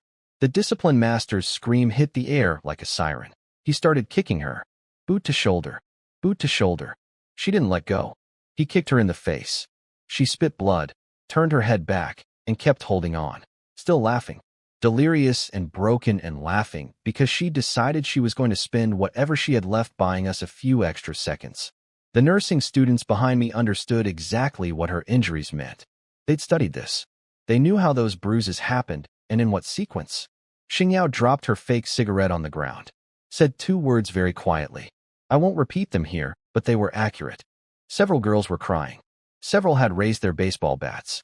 Zheng Xiaobi started talking about misunderstandings. Said Teacher Fong had been bitten by a zombie. Said she wasn't thinking clearly. Nobody looked at him. The vice dean walked toward Teacher Fong. Stood over her. Raised his foot toward her temple. She closed her eyes. I said 1 word. Wanzhou. Pink hair materialized behind the vice dean so fast it left a blur. The baseball bat connected with his raised knee. Critical hit. The sound was like snapping a branch. His lower leg folded upward at an angle legs are not designed to fold. He didn't even process what happened before he was already sideways through the air, sliding across the road. She vanished again. Reappeared beside the discipline master. The one Teacher Fong was still holding. 2 silver flashes. Both his knees. He started rolling on the ground. then stopped rolling because his lower leg had separated from the rest of the situation. From Wanzhou to 2 men completely incapacitated, under 2 seconds. The remaining 3, Zheng Xiaobi, the other 2 teachers, stood frozen. The girls behind me had gone completely silent. Not scared silent. The other kind. I walked forward, Tachi at my side, and looked at Zheng Xiaobi. He was staring at where his vice dean had landed. His confident expression was completely gone. For the first time since he stepped out of that van, he looked like what he actually was. A bully who had never once encountered consequences. I crouched down next to Teacher Fong. "Can you move?" She opened her eyes, looked at me, nodded once, barely. "Nuo," I called without looking back. Small footsteps. The sound of a stuffed bear being held tight. Nuo appeared beside me, looked at Teacher Fong for exactly 1 second, and put her hand gently on her arm. The healing started. I stood back up and faced the 3 men still standing. 3 of them. 1 of me. I had 45 attack power, a lightning sword, and Wanzhou somewhere invisible in the air behind them. "Your move?" I said. I watched Wanzhou work and felt something between pride and mild concern for my own safety. She didn't hesitate once. Appear. Swing. Critical hit. Vanish. Appear somewhere else. Swing again. Vanish. The whole sequence looked like a highlight reel from an action movie, except the sound effects were real and significantly less pleasant. Vice Dean, knees destroyed, ribs broken, spine compromised, launched horizontally across the road. Discipline Master, both knees shattered. Lower leg situation I will not elaborate on. The other 2 teachers, hands, feet, done. Zheng Xiaobi tried to activate his talent. His right hand started swelling up to block. Wanzhou was already there. His hand hadn't even finished enlarging before the bat connected. Then his left arm, left leg, right leg. He was on the ground staring at the sky before he understood what had happened. She stepped on his chest, pinned him flat, and put the bloody bat in directly into his open mouth. His teeth made a sound I will be trying to forget for a long time. She stood over him with pink hair lifting in the wind, chest rising and falling, and asked him very calmly why he did what he did to Teacher Fong. He could not answer, for obvious reasons. Nuo's face appeared in the bus window, mouth a perfect circle, antenna hair fully upright. "Wanzhou Jijia is so cool." Tang Yin slapped her own thigh. She just did the captain attack sequence from the anime. Xingyao grabbed her bat and immediately tried to copy the pose on one of the unconscious men. Xingyuan didn't even stop her this time. She was too busy staring. Ning Shuang watched with arms crossed and let one corner of her mouth move upward. For her, that's a standing ovation. I called out, "Nuo, healing needed." Then I walked to Teacher Fong. On the way I passed the unconscious Vice Dean and pulled his jacket off him. Shook the dust off it. I helped Teacher Fong sit up and draped the jacket over her, covering what needed covering. She went stiff for a second, flinching from contact, then looked up at me. Her voice came out like gravel. "Thank you." Teacher Wen reached her from the other side, took her hand, and told her it was over now. Then Teacher Wen looked at the 5 men on the ground. I've seen Teacher Wen flirtatious, warm, teasing, amused, professional. I had never seen her look like that. Cold doesn't cover it. There was something very final in her eyes. The nursing students saw Teacher Fong's injuries up close. They knew exactly what each mark meant and how it got there. Xingyao stopped trying to copy Wanzhou's pose. She walked to Zheng Xiaobi and hit him with the bat. Nobody told her to stop. I turned back to the dungeon. The zombies on the roof were getting louder. The blood smell was reaching them. 5 men dealt with. 30 zombies plus 1 pus explosion mutant still waiting. I looked at my team. Wanzhou reappeared beside me, slightly out of breath, trying to look cooler than she felt. She was at about 20% spirit remaining, but I wasn't going to say that out loud. "Good work," I said quietly. She looked away. I said I'd be your fastest blade. Yeah, she wasn't wrong. Let's go get the dungeon done. The girls didn't need any signal from me. They already knew what to do. Neckties came off the unconscious men and went straight into their mouths. Then the hitting continued. Thoroughly. Professionally. With commentary. Xingyao was the most creative. She pinned Zheng Xiaobi's wrist under her foot and gave a full villain monologue while swinging. She called him a fake dean, a zombie in a suit, and several things I won't repeat.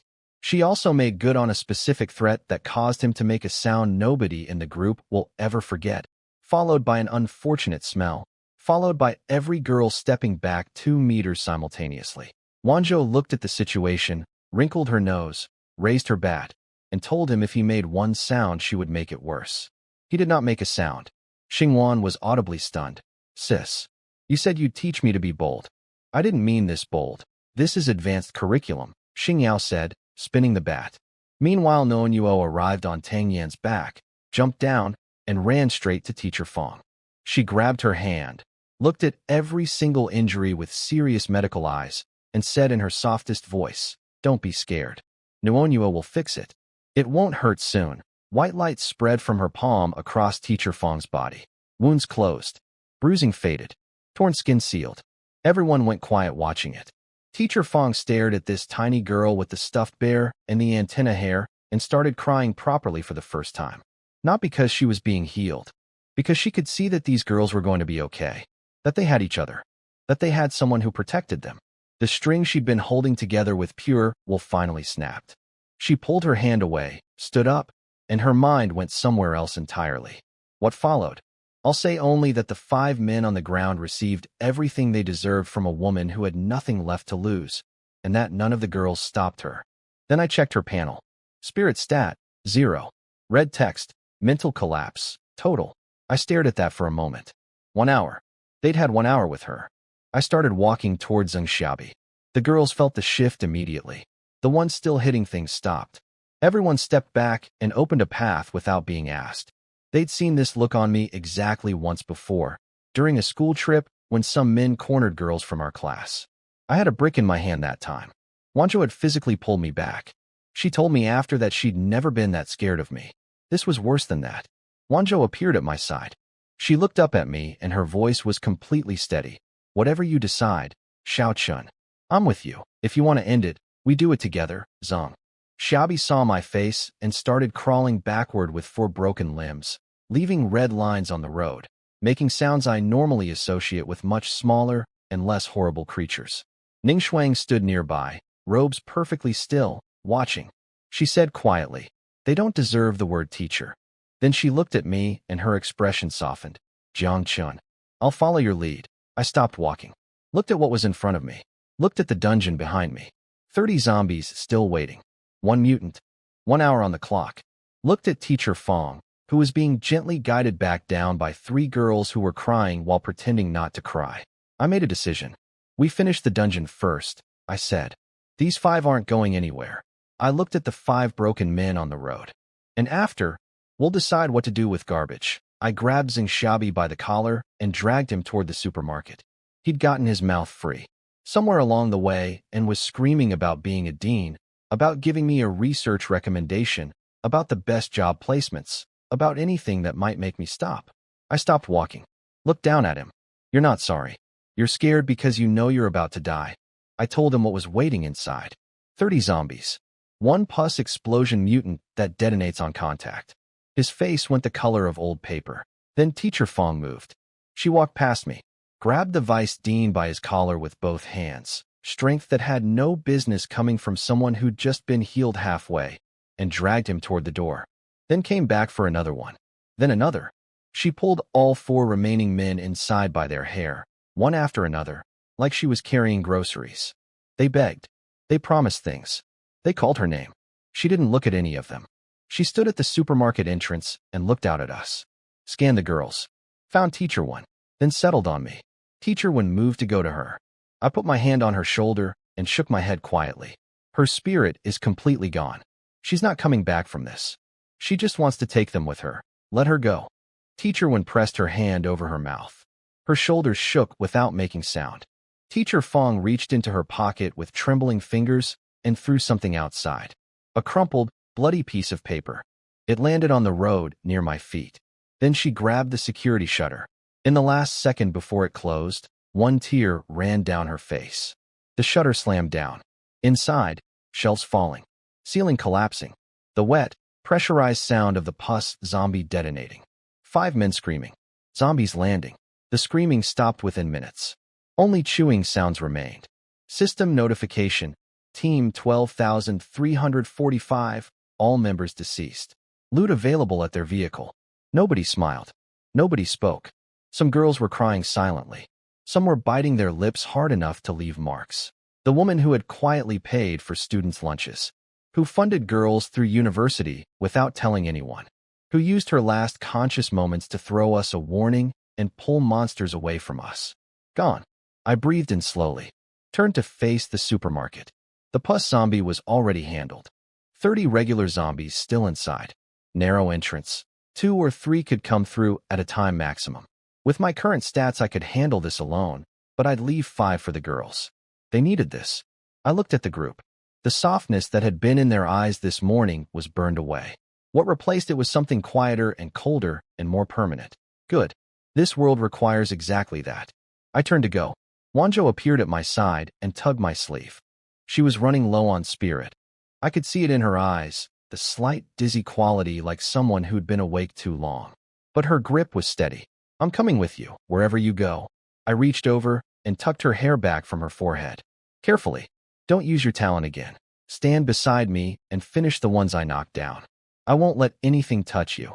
She started to argue. I gave her a look. She pressed her lips together. Ears went pink. Nodded once and gripped her bat. Some things don't need words between us. They never have.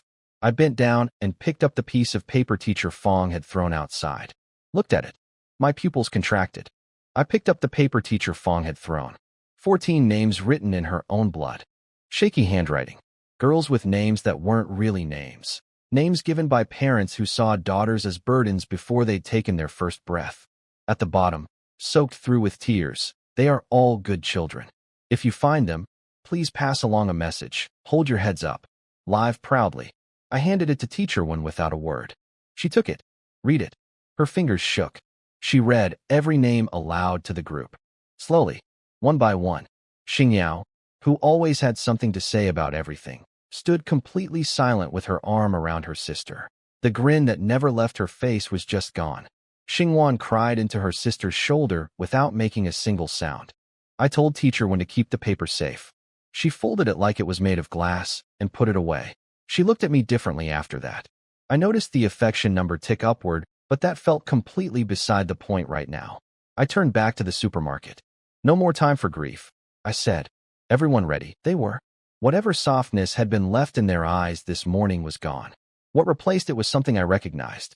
The same look Wanzhou gets right before a fight. Quiet. Certain. Cold. I nodded at Ning Shuang. She stepped forward, raised one elegant hand, snapped her fingers. Snow and plum blossoms fell. The blood smell retreated. Everyone's attack surged. My stats hit 61 with the Tachi bonus included. I grabbed the shutter and pulled it up halfway. Deliberately halfway. Control the choke point. Limit how many come through at once. The smell hit us like a wall. Inside was not something I will describe fully. 6 bodies. 20 zombies still feeding. 2 hanging from exposed ceiling rebar, intestines swaying. The pus zombies while mixing with everything else in shades of black and green.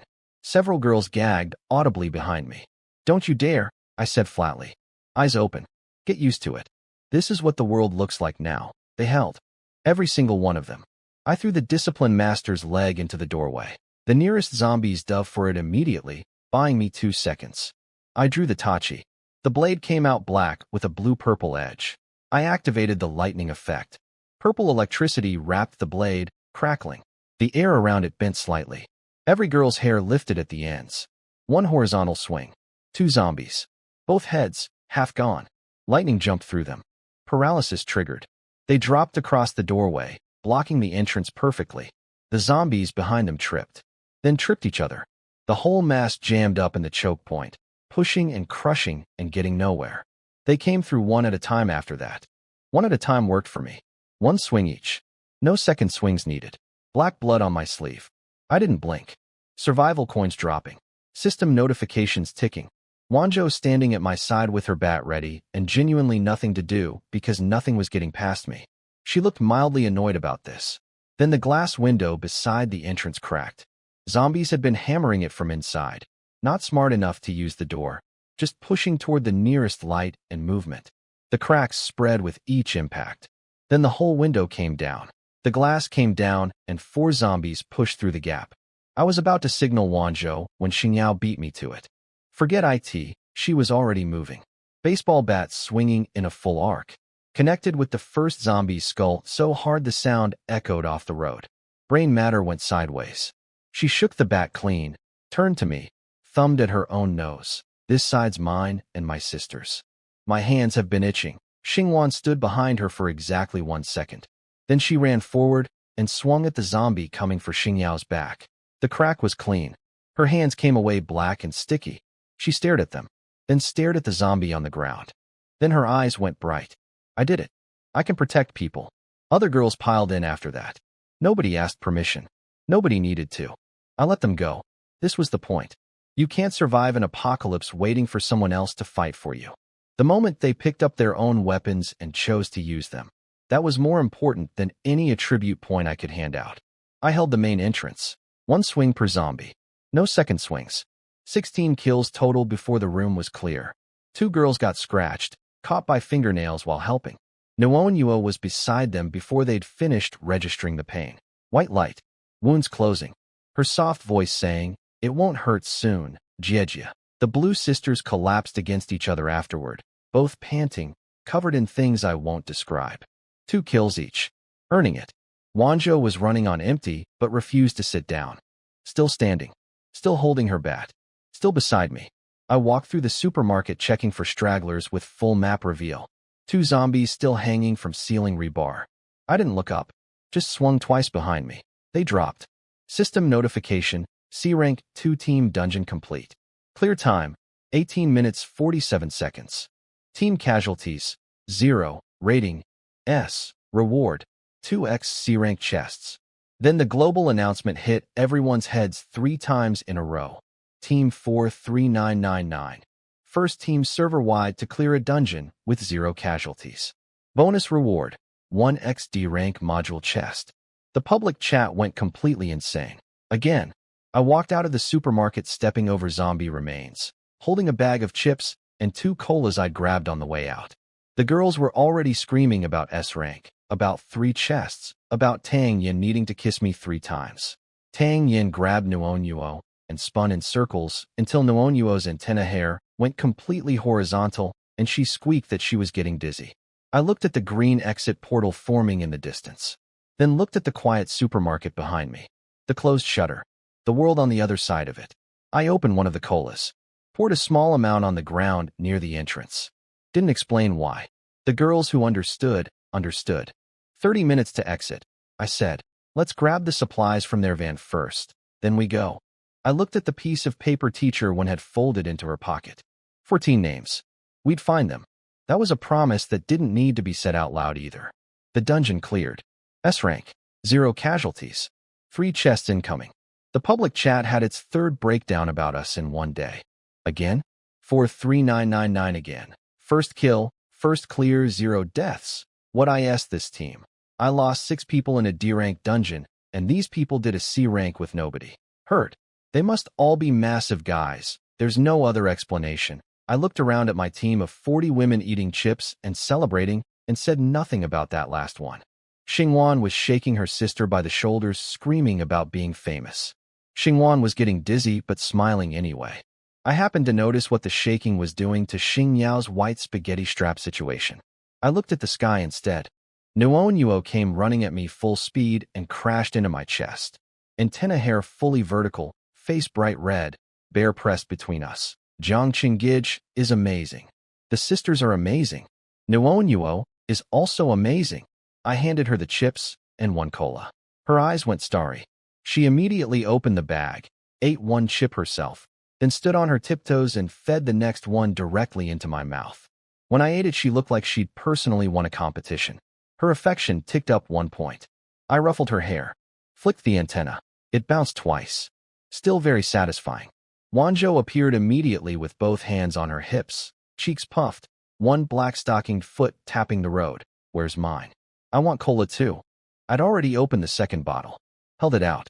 She grabbed it and took a long drink, and her whole face went soft and sweet, and she thought I wasn't watching. I was watching. The girls lost it. Look at the main character getting special service. Wanzhou's ears went red, but she didn't stop smiling. Teacher when organized the supply run with the efficiency of someone who has managed a classroom of 40 women for 4 years. Everyone who hadn't fought went into the supermarket to carry things out. Everyone who had fought went to the bus to sit down. The Blue sisters collapsed into their seats without a single word, both staring at the ceiling, both breathing hard. For kills between them. Earned every one. I walked toward the minivan. Wanzhou followed immediately. Don't, I said. It's going to smell bad in there. Too bad, she said, already beside me. What if there's danger? This is my chance to save your life. Don't take that from me. I stopped arguing. She was exhausted and following me anyway. That's just who she is. The minivan hit us with its smell before we reached the door. Blood and worse things. I put my hand on the handle. Whatever was inside, we'd deal with it. Together, apparently. As always. The minivan had almost nothing inside. 2 bottles of water. 1 compressed biscuit. 3 survival coins. That was everything 5 adults with a B-rank talent had managed to collect. I climbed back out and showed Wanzhou. She stared at it. That's IT. Now you understand why Tang Yin matters. Wanzhou thought for a second, then pointed at me. Small cow chasing big cow. Incredibly impressive, I finished. She slapped her forehead. Yes, that one. We went back to the bus. Ning Shuang had already claimed the driver's seat. Robes arranged perfectly. White leg ring visible through the cheap house slit. Looking like she'd been driving buses her whole life. She glanced at me when I boarded. You and Wanzhou rest. I'll drive. I didn't argue. I sat down. Teacher Wen appeared beside me immediately, smoothed her dress, crouched slightly to hand me the inventory list she'd written out. I looked at the list. I also looked at Teacher Wen. The list got about 10% of my attention. Her efficiency really is something the younger girls can't match yet. I stood up, announced the new rule. Work harder, get more. Weapons, supplies, resources, distributed by contribution. If you want to survive, pick up a weapon and fight. The girls cheered. One of them called me, a crying calf chasing its mother. Incredibly impressive. I chose not to examine that one too hard. Then Xingyao stood up with both arms raised. I hereby declare myself Jiang Chen's dog. Silence. Her ear was grabbed by her sister before the echo finished. What is wrong with you? I'm expressing loyalty. Not like that. I put the 3 chests in the aisle and called Tang Yin over. She came in hot, full running slide, landing in a crouch in front of the boxes, Cos outfit pristine, face already excited, mouth open looking up at me. I was standing directly in front of her. She was kneeling in front of me, looking up, mouth open. I stepped back immediately. Xingyao inhaled sharply. Interesting. So this time instead of kissing Jiang Chen, she's going to stop, said approximately 15 people simultaneously. Tang Yin processed what position she was in, what Xingyao had just implied, and turned the color of a boiled shrimp from her ears to her collarbone. She bent forward until her forehead nearly touched the floor. She knows everything about this topic theoretically, extensively, in multiple formats and genres. Practically speaking, she is completely inexperienced, and the gap between those two things just became very visible to 40 people. Wanzhou remembered something from the second floor of the bus earlier. Her face went red. She covered it with both hands. Open the chests, Tang Yin, I said calmly. She nodded into the floor. Just the chests, another nod. I checked the chest odds with full map reveal and read them out loud. The key detail, 5% chance for team free attribute points, the kind that boost everyone simultaneously. Girls immediately started calculating what they'd spend points on. Xingyao announced she needed constitution because her legs gave out carrying supplies. Several others agreed. One girl quietly said she wanted attack power so she could contribute more next time.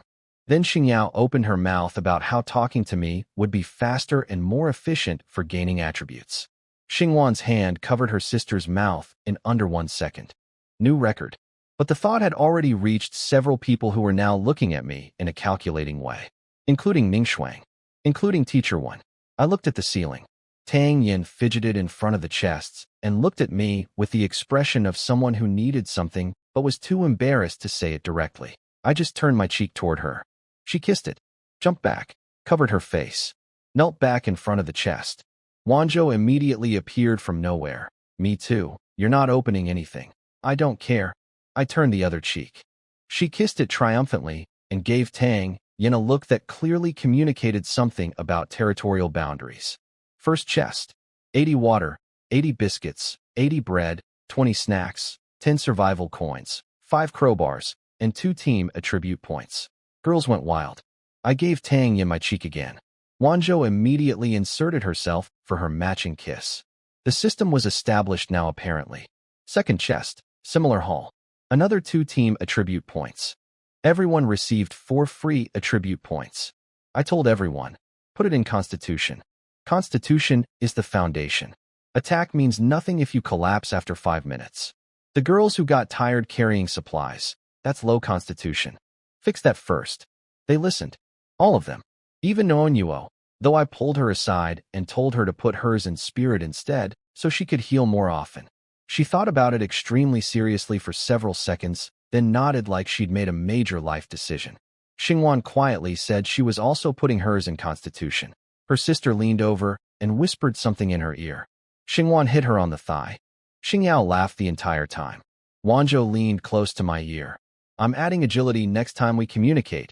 You won't be able to catch me, and if you do catch me. I flicked her forehead gently. Don't let me catch you then, or you'll really suffer. She made a face at me and giggled. I looked at the last chest, the silver D-rank module box sitting untouched. Tang Yin was already looking at me with familiar eyes. I was already turning my cheek. This is my life now. Tang Yin kissed my cheek. Wanzhou immediately kissed the other one, louder, with intent. This is apparently the established protocol now.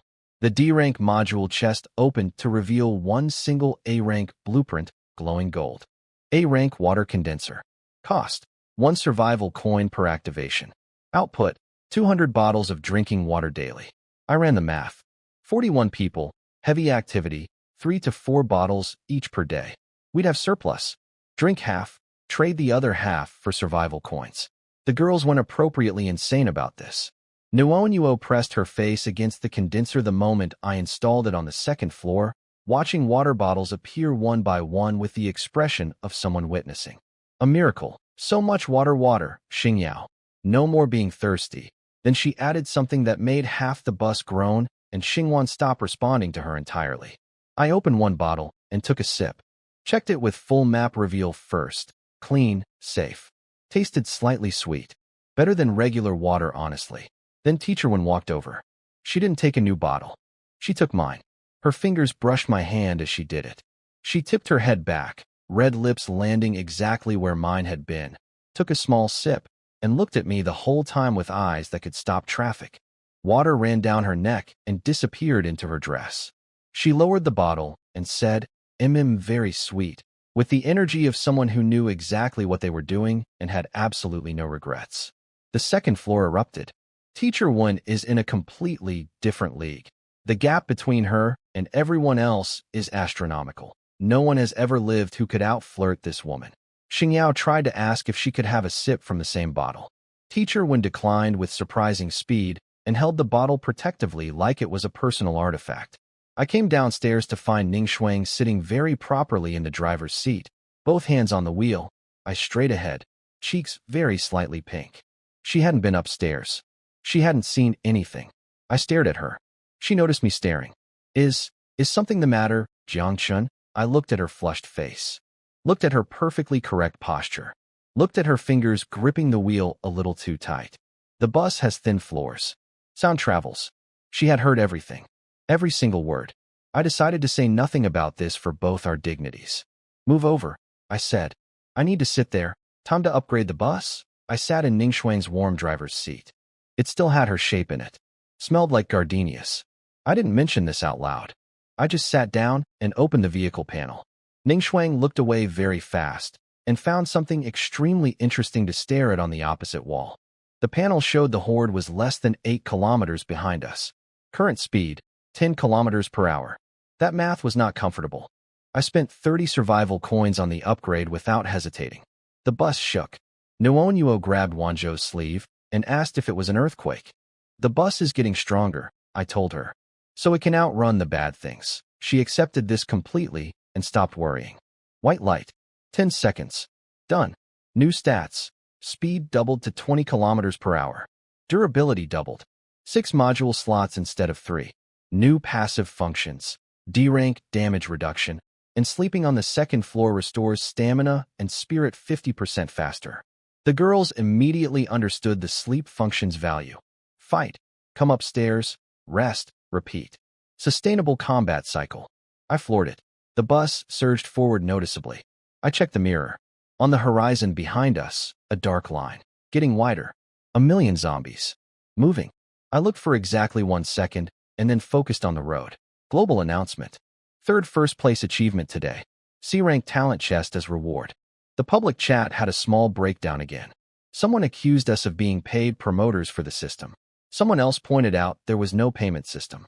First person responded that this made us more terrifying. Accurate. I also got a private notification. My talent gained 1 more daily use. 2 per day now. I used 1 this morning with Wanzhou. 1 left. I leaned down to Wanzhou's ear while she drove and told her not to be jealous about the upcoming kissing ritual. Her ears went red. She harumphed. I added, Tangyan only gets my face. You already got everything else. And tonight, I'll make it up to you. Her face went full red. She stared at the road with extreme focus. Her mouth corner was doing the thing it always does. I stood up, pulled out the C-rank talent chest, and looked around the bus. Tang Yin was already making her way over with shining eyes and her ritual face on. I turned my cheek. This economy we've established is genuinely working for everyone involved, and I refuse to feel embarrassed about it. The talent chest was bronze with runes carved all over it. I put it in the aisle. Tang Yin was already kneeling beside it, rubbing her hands. I checked the odds with full map reveal and read them out. C-rank talent book, 90%. B rank, 7%. A rank, 2%. S rank, 1%. Xingyao attempted a mathematical analysis of how Tang Yan's luck inverts probability. It went somewhere confusing and ended with, I'm so smart. Nobody agreed. Her sister relocated to a different seat. Nuon Yuo ran over and cheered Tang Yin on with both hands clapping. Antenna hair fully committed to the cause. Tang Yin looked at me. I turned my cheek. She kissed it. Wanzhou made a sound from the driver's seat. Tang Yin opened the chest. Red light, filling the whole bus. She reached in and pulled out a thick book glowing crimson. S-rank talent awakening book. 1% chance. First pull. Of course. The bus lost its mind. Tang Yin stood up, removed her hat, placed it over her heart, crossed one leg in front of the other, and bowed with complete theatrical elegance. A perfect recreation of her favorite game character's curtain call. I had one thought. Absolutely magnificent. Then 15 girls swarmed her simultaneously. She disappeared into a group hug that looked genuinely dangerous for someone her size. Muffled sounds of appreciation came from somewhere inside the huddle. Nuon Yuo bounced at the edge trying to get in, but her maximum jump height reached approximately everyone's kneecaps. I looked at the glowing book in my hand and thought about who to give it to. Wanzhou, Ningxuang, Nuon Yuo, Tang Yin, all have talents already. System rules, 1 talent per person. By contribution, Teacher Wen was first without question. She'd kept everyone calm, fought at the front, carried the most supplies, managed the inventory, comforted the scared girls, and held everything together behind the scenes the entire time. Also, her affection was at 97, close to 100. When it hits that, I copy her talent, whatever it awakens into. 2 very good reasons pointing at the same person. I walked over to her. She was sitting with her legs crossed, red-soled heel dangling from her toes, watching the chaos with a warm smile. Blue dress. Perfect posture. The heel fell off when I stopped in front of her and held out the book. She stared at it. Stared at me. I said, "This is yours, Teacher One." The girls didn't argue for a single second. Obviously, Teacher One. She takes care of us like a mom, she fought, and carried supplies and managed everything. She earned it. Xingyao raised her foot. I vote yes with both feet. Teacher Wen's eyes went slightly red at the corners. She's not the type to be overly dramatic about things. She reached out and took the book with both hands. "You're giving it to me," she said quietly. "Then I'm definitely taking it." She smiled. The kind that's warm all the way through. Then she looked at me with something new in her expression. Not the teasing look. Not the teacher look. Just real. She opened the book. Teacher Wen used the book. Red light absorbed into her. She closed her eyes. Open them. I put all my points into defense because I hate pain. S rank. Passive. Defense attribute multiplied by 5. Active domain. Gives everyone within 50 meters a shield absorbing 50% of her defense value. Secondary active. Her attack power equals attack plus defense combined. The bus took a moment to process the talent name, then erupted anyway. Group shields? 50-meter range. That covers all of us. Defense times 5? She's going to be unkillable. Xingyao. I thought Teacher Wen would be a healer. Instead, she's the biggest shield on the team. She said it completely straight-faced while looking at Teacher Wen's general area. Teacher Wen covered said area with her arms and looked mildly flustered. Tang Yen did immediate team composition analysis. Warrior, assassin, attack buffer, healer, and now a tank with group shields. Only missing a mage and a ranged fighter. I advised Teacher Wen on stat allocation. 3 into defense, 1 into spirit, repeat. She agreed without question. She said she trusted me completely on the numbers. I felt that was extremely reasonable of her. With just 4 points, her defense hit 21. Shield value, 11 points to everyone in range. Regular zombies couldn't meaningfully hurt any of us anymore as long as we stayed careful. Teacher Wen did her own math. Looked satisfied, then looked at me, then looked thoughtful, then looked at me again.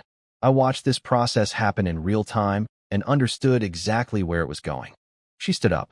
Red heels, blue dress doing what it always does when she walks. Every girl went quiet. She stopped in front of me, right hand gripping her left arm, which made the situation structurally more prominent. She was visibly working up to something despite being the most composed woman I know. Then she just said it directly. Because she's Teacher Wen and she doesn't do things halfway. Jiang Chen. Teacher wants more free attribute points. Please help me. The bus went completely silent. I looked at Teacher Wen's slightly pink face, a genuinely rare sight. I checked my remaining talent uses. 1 left. I looked around at 40 women watching me with various expressions. Wanzhou was staring at the road very deliberately. Ning Shuang had resumed, finding the opposite wall fascinating. I looked back at Teacher Wen. 2nd floor, I said. She nodded once, straightened up, composed again immediately, like she hadn't just asked me that in front of everyone. Professional to the last. The girls waited until we were at the stairs, and then absolutely did not stay quiet about it. The bus went completely silent after Teacher Wen made her request in front of everyone. Then Xingyao elbowed her sister. You see that? Early bird gets the worm. Xingwan covered her face. But this time she didn't argue back. She was thinking about it. Seriously, I could tell. Teacher Wen leaned close to my ear and said she was a little embarrassed. Could I explain to the girls? And she'd go upstairs first. Then she walked to the stairs. Heels going. Dress doing what it does going upstairs. I watched. I'm not going to pretend I didn't. The girls immediately started discussing Teacher Wen's constitution tolerance, my constitution stat of 29, and whether these two things were going to be a problem for her. I turned around, pressed my hands down, and said with maximum dignity, she's doing this for the team. It's a sacrifice. Nobody believed me. They were very kind about it. I checked on Wanzhou before going upstairs. She was gripping the wheel with both hands, cheeks puffed, staring at the road like it had personally offended her. I stood next to her and just looked at her until she cracked and told me to hurry up and stop wasting the opportunity. I leaned down. Tonight. I promised. Her ears went red instantly. She harumphed and looked away. Her mouth corner was already doing the thing. I went upstairs. Teacher Wen had arranged water bottles and food on the bed in neat little rows, like a hotel welcome setup. She was sitting on the edge in her blue dress, cheeks pink, smiling with everything she had, and said, "Welcome home. Dear, should we eat first or drink water? Or?" I will not repeat the third option.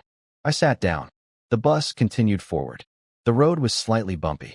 The bus began to rock in a way that had nothing to do with road conditions.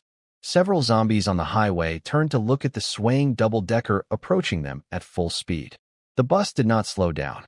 They went under the wheels. Teacher Wen's sanity, 90%. That's it? Disappointing. Teacher Wen's sanity, 70%. Still talking tough. Teacher Wen's sanity, 50%. Oh. So this is what they meant. Teacher Wen's sanity, 20%. Wow wow wow. Teacher Wen's sanity, 0%.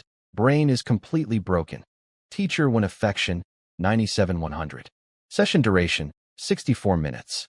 Both parties received 64 free attribute points. Copied Teacher Wen's defense, 21 points. Copied Teacher Wen's talent. I put all points into defense because I hate pain, 64 attribute points. I now have her talent and her defense stats.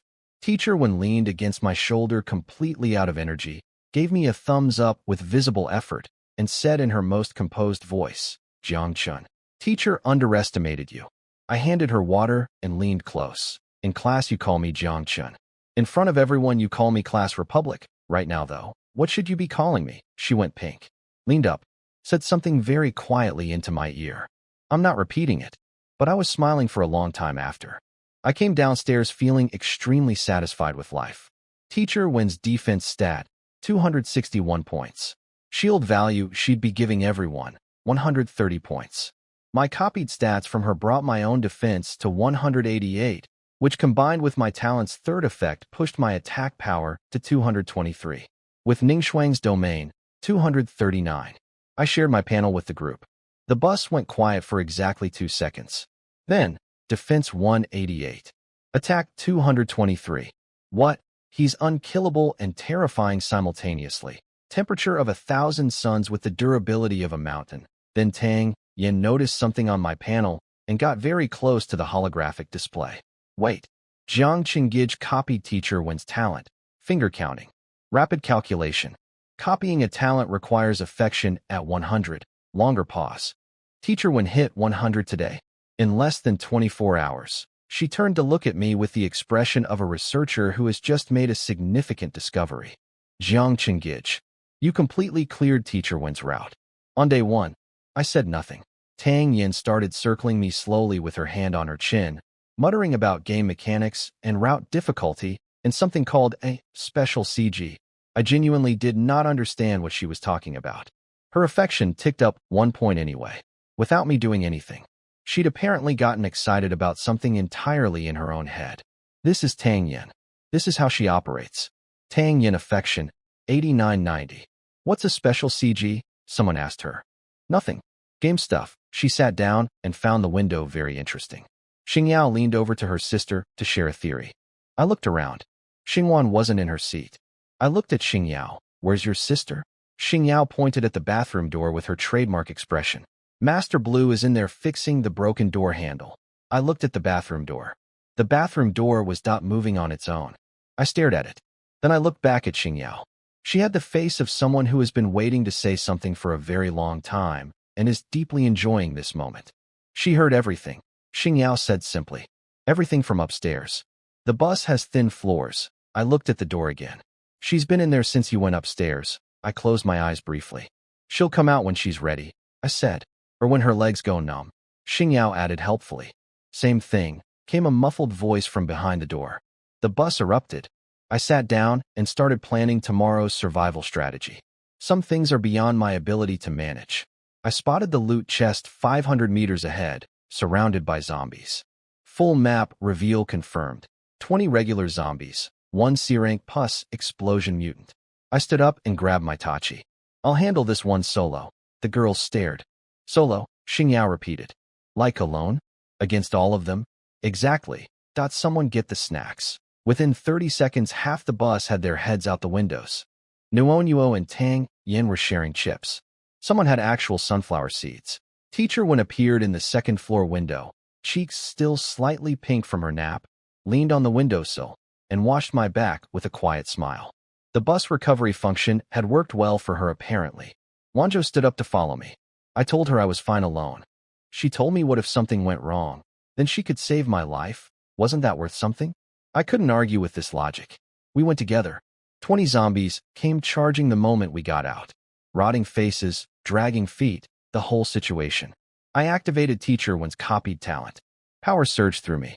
A pale golden crystal shield wrapped around both me and Wanzhou, glittering in the afternoon sun. Wanzhou poked it. Oh, that's actually hard. My attack hit 223. Shield at 94 points. Defense at 188. I looked at the incoming zombies and said to Wanzhou, Master Lu, stand here. Old Sun will be right back. She rolled her eyes. Then immediately covered her mouth to hide the smile when she thought I wasn't looking. I walked toward 20 zombies like I was taking a morning stroll. The first 3 reached me and bit down on the shield. Tiny ripples. 0 damage. Not even a scratch. More came. Claws scraping across the crystal surface like nails on glass. Genuinely unpleasant sound, but the shield didn't move. I checked my panel curiously. Zombie attack power, around 15. My defense, 188. The shield inherits my defense value. The math was simple. These zombies were doing literally 0 damage to me. 0. They were biting me, and the number didn't move. I was being attacked by 20 zombies, and it felt like being gently patted by very enthusiastic, but ultimately harmless creatures. This was incredible. I understood immediately why Teacher Wen wanted to max this stat. I raised the Tachi. Time to work. One swing, lightning crackling down the blade, and the first zombie's head came clean off. The girls cheering from the bus windows did not help my concentration, but I appreciated the support. 20 zombies in under 30 seconds. No dodging. No special moves. Just straightforward horizontal swings with 212 attack power, 3 heads per swing, like slicing through nothing. The shield kept everything off me. Black blood slid down the crystal surface and dripped onto the road. My clothes stayed completely clean. Wanzhou stood behind me holding her bat, slowly realizing she had nothing to do. The bus was fully committed to the spectator experience. Sunflower seeds were being consumed. Nuo and Tang Yin were sharing snacks. Teacher Wen had appeared in the second-floor window, rested and rosy, watching with a quiet smile. The pus explosion zombie finally waddled over. Swollen limbs. Beer belly about to burst. Pus leaking from every surface. The smell hit from 30 meters away. Half the girls gagged. Nuo buried herself in Tang Yan's arms and watched through one eye. Tang Yan leaned forward with sparkling eyes. Amazing. That's what a zombie should look like. Beautiful. Everyone turned to stare at her. What? I appreciate authentic design. The mutant opened its mouth and sprayed a wave of green bile directly at my face. Shield absorbed it completely. My vision, unaffected, bile dripped to the road. Then the grass around us erupted as attracted zombies came charging from all directions. Apparently that's the whole strategy. Spray, attract, let others do the work. I stood still and let them hit the shield uselessly for a few seconds. Then I threw the Tachi. It crossed the distance, punched straight through the pus zombie's belly, and pinned it to the road. The zombie exploded. Green everywhere. Except on me. I walked over, pulled the Tachi out, flicked the blade clean, used the shield surface to wipe the edge, spun the blade once, and sheathed it in one smooth motion. I was trying to look cool. I'll admit it. I'd been thinking about that sword draw scene from a movie I liked. It apparently worked because the bus produced the loudest sound I've heard all day. Marry me, Dad. Xiao Chun, you absolute show-off. Xing Yao was slapping the window. Xing Wan was gripping her sleeve, staring at my back with her lip between her teeth, apparently forgetting to be shy for a full 10 seconds. Wanzhou stared at my retreating back and muttered, "Stupid Xiao Chun. Why do you have to be like that?" 12 survival coins collected. C-rank chest acquired. We walked back. On the bus, chest went in the aisle. Tang Yin was already kneeling beside it. The ritual was performed. Kiss. Wanzhou immediately following with a louder one for territorial reasons. Nobody surprised anymore. Tang Yin opened the chest. Green light from the bottom. The chest had food, water, 10 survival coins, and 1 C-rank black dagger. Armor-breaking dagger. +5 attack, +5 agility. Ignores 30% of enemy defense. Passive, no spirit cost. I looked at it for about 2 seconds and handed it to Wanzhou. She took it, swung it twice, watched it leave after images in the air, and immediately declared the baseball bat was now retired. This is more like it. A Shadow Queen needs an actual blade. I told her she's my fastest knife, and a knife needs a knife. She punched my chest and called me her best friend in the way that meant something else entirely. The girls fed on this for several minutes. Xing Yao performed a one-woman theatrical piece about the concept of giving someone what they ask for. It had 2 characters and escalating drama. Xingwan didn't even try to stop her this time. Teacher Wen came downstairs. Her footsteps were slightly unsteady. She was holding the railing. The girls all looked at each other with expressions I chose not to engage with. I went over and steadied her. She told me the supplies were inventoried for 2 to 3 days. I thanked her. She told me I was the one who worked harder today, in a voice that made 3 nearby girls inhale sharply. I changed the subject to lunch immediately. We ate while moving. Biscuits and bread. Compared to teams in the public chat who were rationing single crackers between 4 people, we were living well. Then the junction appeared. Left fork, A-rank dungeon. 50 to 60% death rate. 100 zombies plus 30 A-rank witch-type mutants in a storm. Potentially 21 people dead. I didn't even finish reading before I decided. No? Right fork. B-rank dungeon. Multiple teams. 300 zombies. 30 pus types. 10 B-rank charger mutants. For people from each team, enter a city to collect survival coins and escape. Ranking based on coins collected. Last place team gets pulled into horde mode. Our predicted death rate, 0%. I told everyone both options. The left fork suggestion died immediately and unanimously. Ningshuang turned us right. The atmosphere changed the moment we entered the junction road. Gray sky, humid air, that pre-storm smell. Crows flying overhead toward whatever was ahead, calling as they went. The laughter in the bus faded naturally. Nobody told it to. Nuon Yuo leaned against Tang Yin with her antenna hair drooping. Even Xingyao had gone quiet. Then we spotted a yellow school bus ahead of us. Battered, trailing black exhaust, covered in claw marks and dried bile. Barely holding together. Someone was inside it. I checked with full map reveal. This was going to be interesting. We passed the battered yellow school bus on the road. One person inside. Female. B-rank talent. Good stats. Yanzhur 92. Eyes puffy from crying, but completely calm. She looked at me the way someone looks at a potential threat they've already calculated and decided not to fear. I nodded at her. She nodded back, stiff and careful.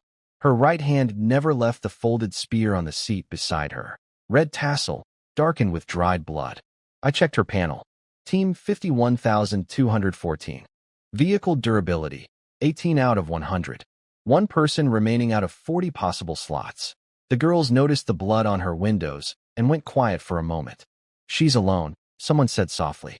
We pulled ahead and left her behind.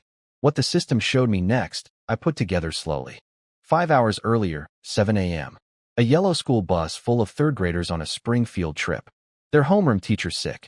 A university sports student filling in last minute. Wu Mai Duo, competitive spear athlete, substitute PE teacher, completely unprepared for any of this. Oil tanker, head-on collision. Then here, 38 elementary school children. One 20-something woman with a folded spear and calloused hands from years of training. She'd been doing C-rank dungeons alone to feed them, coming back every time, going out again.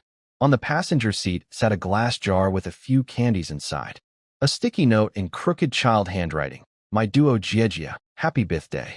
Red hearts drawn all over it. And one badly drawn Ultraman face in the middle of the hearts. She'd looked at that jar right before she nodded at me, then said quietly to herself, I promised you all I'd keep living. Back in our bus, I stared at the road ahead. The B-rank dungeon required 4 people per team, including the space backpack holder. That yellow school bus was going to the same place we were. Wu Mai Duo with 18 durability left, 20% fuel, and whatever was left of her after 5 hours of this. She was going into that city too. I thought about 38 children sitting in a broken bus waiting for their teacher to come back. I looked at my team. Wanzhou was driving. Ningshuang sat quietly behind me. Nuon Yuo had fallen asleep against Tang Yan's shoulder, antenna hair drooping peacefully. When we get there, I said quietly to Wanzhou. She glanced at me in the mirror. We help her. Wanzhou didn't ask why. She just nodded once. Some things don't need explaining. 5 hours ago, Wu Mai Duo had been a substitute PE teacher on a Springfield trip. Now she was alone on a dying bus with 38 elementary school children, feeding them candy she found in zombie-infested convenience stores, going out every time so they wouldn't have to see what she did to come back. The kids knew not to cry. Someone told them once that crying attracts monsters, and they just stopped. Third graders sitting in silence with red eyes, holding it together better than most adults could. Their class president, a chubby boy named Zhang Zishuan who wore a scratched Ultraman mask and pretended he was too cool for things while being deeply uncool about everything, had appointed himself door guardian. He stood at the entrance with his arms crossed, doing his best impression of someone who wasn't scared. The vice president, Song Anan, was organizing a birthday surprise, collecting candy into a glass jar, getting everyone to draw hearts on it, making Zishuan draw something too. He drew an Ultraman, ugly and cute simultaneously. Anan told him it was bad. He insisted Ultraman was handsome. She gave him one word, draw. He drew. Meanwhile, Wu Mai Duo went into the convenience store to get them food. And 2 C-rank pus explosion zombies were outside. One behind the store, one on the roof. She didn't know. The children didn't know. 38 kids in a bus with 18 durability and a woman who had promised a dead teacher's worth of children she would keep living. Now walking into an ambush with a wooden spear and no backup. I put down the full map reveal information. Looked at the road ahead. Wanzhou, I know, she said before I finished. She was already pressing harder on the gas. I saw it through full map reveal before Wu Maiduo did. 2 C-rank pus explosion zombies. One behind the store. One on the roof directly above where she'd be standing. She had a blind spot directly overhead unless she looked up. She didn't look up. The roof zombie landed 1 meter in front of her and detonated. Green ball everywhere. Her vision talent kept her eyes functional, but the sound brought everything. Zombies from the roof, zombies from the grass, zombies from every direction simultaneously. And behind her, at the school bus, 10 kids already dragged off the vehicle. A little girl screaming for her while holding onto a seat with one hand. A zombie pulling the other arm. Children being bitten. The pus explosion mutant she never saw crawling under the bus on the other side, belly dragging on the concrete, leaking. Wu Maiduo saw all of it and was surrounded. She couldn't go to them. Not yet. She activated her spear's lightning effect. Red electricity crackled down the weapon. Orange pupils blazing. Surrounded on all sides. Face expressionless. That's what someone looks like when they've decided to win no matter what. She started fighting her way through. Inside the bus, Zishuan had his Ultraman mask on and was standing at the door exactly where she told him to stay. Anin was somewhere behind him with her sharpened broom handle, probably the most dangerous third grader currently alive. They were holding. Barely. I set down the skill information and looked at Wanzhou. She was already turning us around before I said anything. How far back? She asked. 3 minutes. She floored it. Behind us the girls had gone quiet. They'd all heard enough to understand. Nobody asked questions. Nuonyuo woke up and immediately sat straight, hands folded in her lap, ready. Ningxuang stood up and rolled her shoulders. Tang Yin put her hat on properly and stopped fidgeting. The blue sisters looked at each other once and picked up their bats. I grabbed my tachi and walked to the front of the bus. 38 kids and 1 woman who made a promise. 2 minutes now.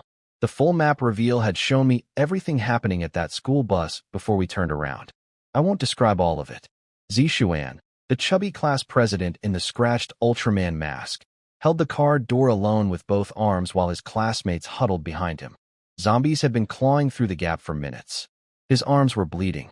He didn't let go. When the door finally tore off, he got up, said, "Anyone can become light. Anyone can be Ultraman," and charged a zombie twice his size with his body. He knocked it back off the bus. Then the others got him. Wu Maiduo killed every zombie in that vehicle 5 minutes later. Alone, with a spear and a dying spirit stat, and nothing left to lose. She killed them all. Then she found one voice still alive. Underneath the bus. Ronganin, curled in the tightest ball a small person can make. Shaking. Alive. Wu Maiduo dragged the pus zombie out from under the bus with her bare hands, put a spear through its skull, and got on the ground to look her student in the eyes. "It's me, Anin. It's over. Come out." That's where we arrived. I was out of the bus before it fully stopped. Wanzhou right behind me. Ningxuang activating her domain without being asked. Plum blossoms falling over a scene that had no business being that quiet. Wu Maiduo was kneeling on the road next to a small girl wrapped in her arms. Both of them shaking. The glass jar with the candy and the hearts and the ugly Ultraman drawing was sitting on the road nearby, somehow unbroken. Wu Maiduo looked up at me. Eyes red. Expression completely flat, the kind of flat that comes after everything else runs out. I crouched down to her level. I didn't say anything about being strong. I didn't say it would be okay. I didn't say anything that wasn't true. I said, Nuonyuo. Nuonyuo was already running with her bear tucked under one arm and both hands ready. She knelt beside Anin, put her small hands gently on the girl's arms, and said in the softest voice, "Don't be scared. I'm going to make it not hurt." White light. Wu Maiduo watched it happen. Watched the bite marks close. Watched color come back into Anin's face. She said nothing, just held the girl tighter. I picked up the glass jar carefully and held it for a moment. Ugly Ultraman drawing. Crooked handwriting. "My duo Jiejia, happy birthday." I set it back down gently in front of her. Sometimes the only thing you can do is make sure the thing that mattered gets treated like it matters. Wanzhou stood behind me, quiet for once, hand resting on my shoulder.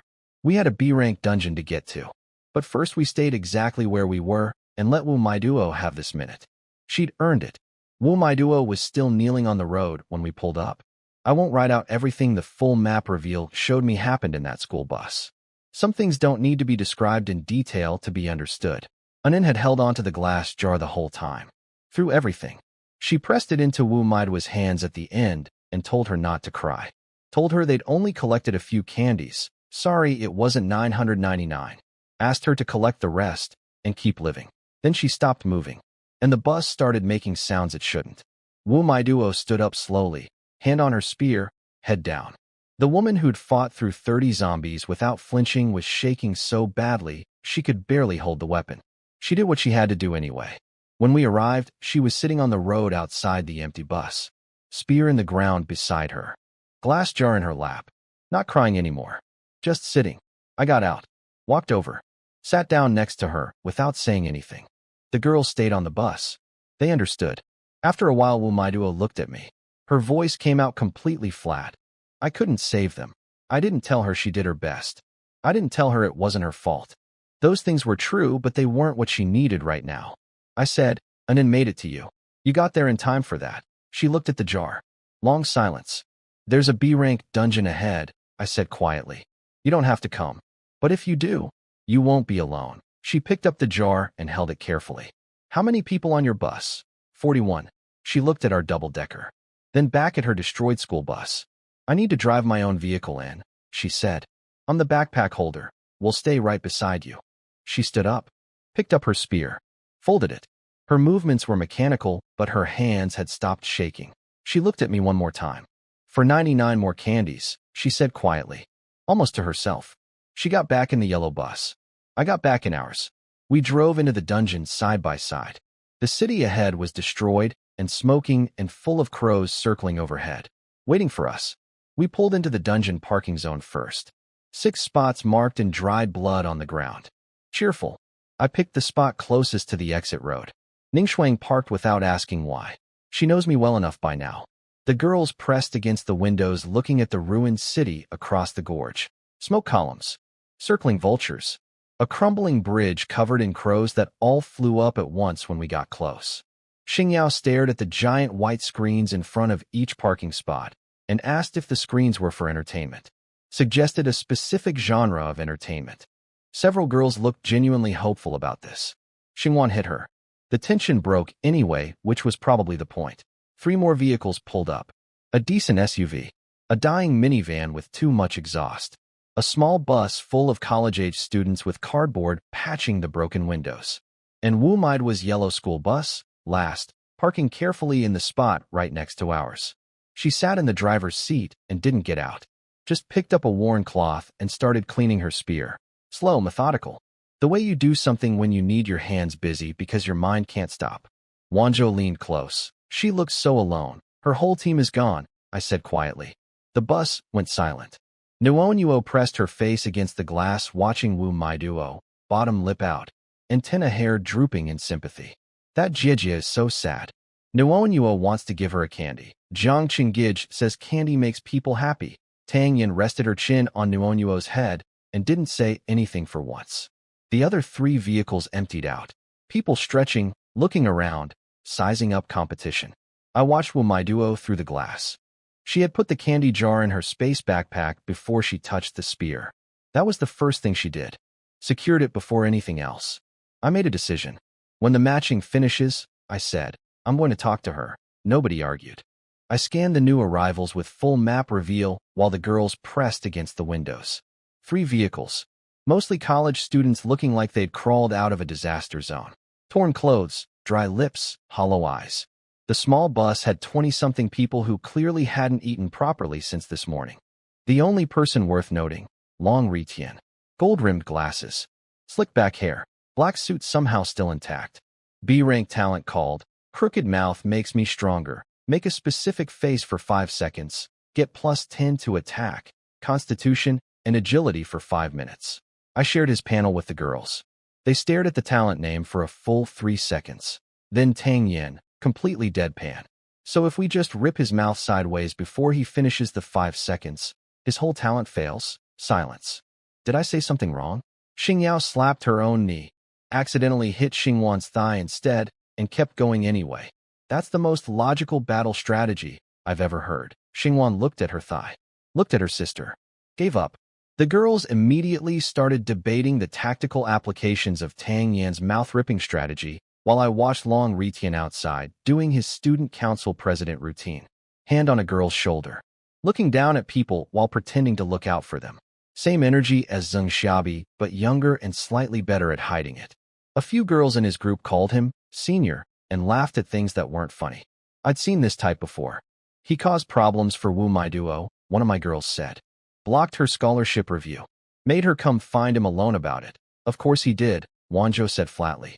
I looked over at Wu Maiduo's yellow bus. She was still in the driver's seat, still cleaning her spear.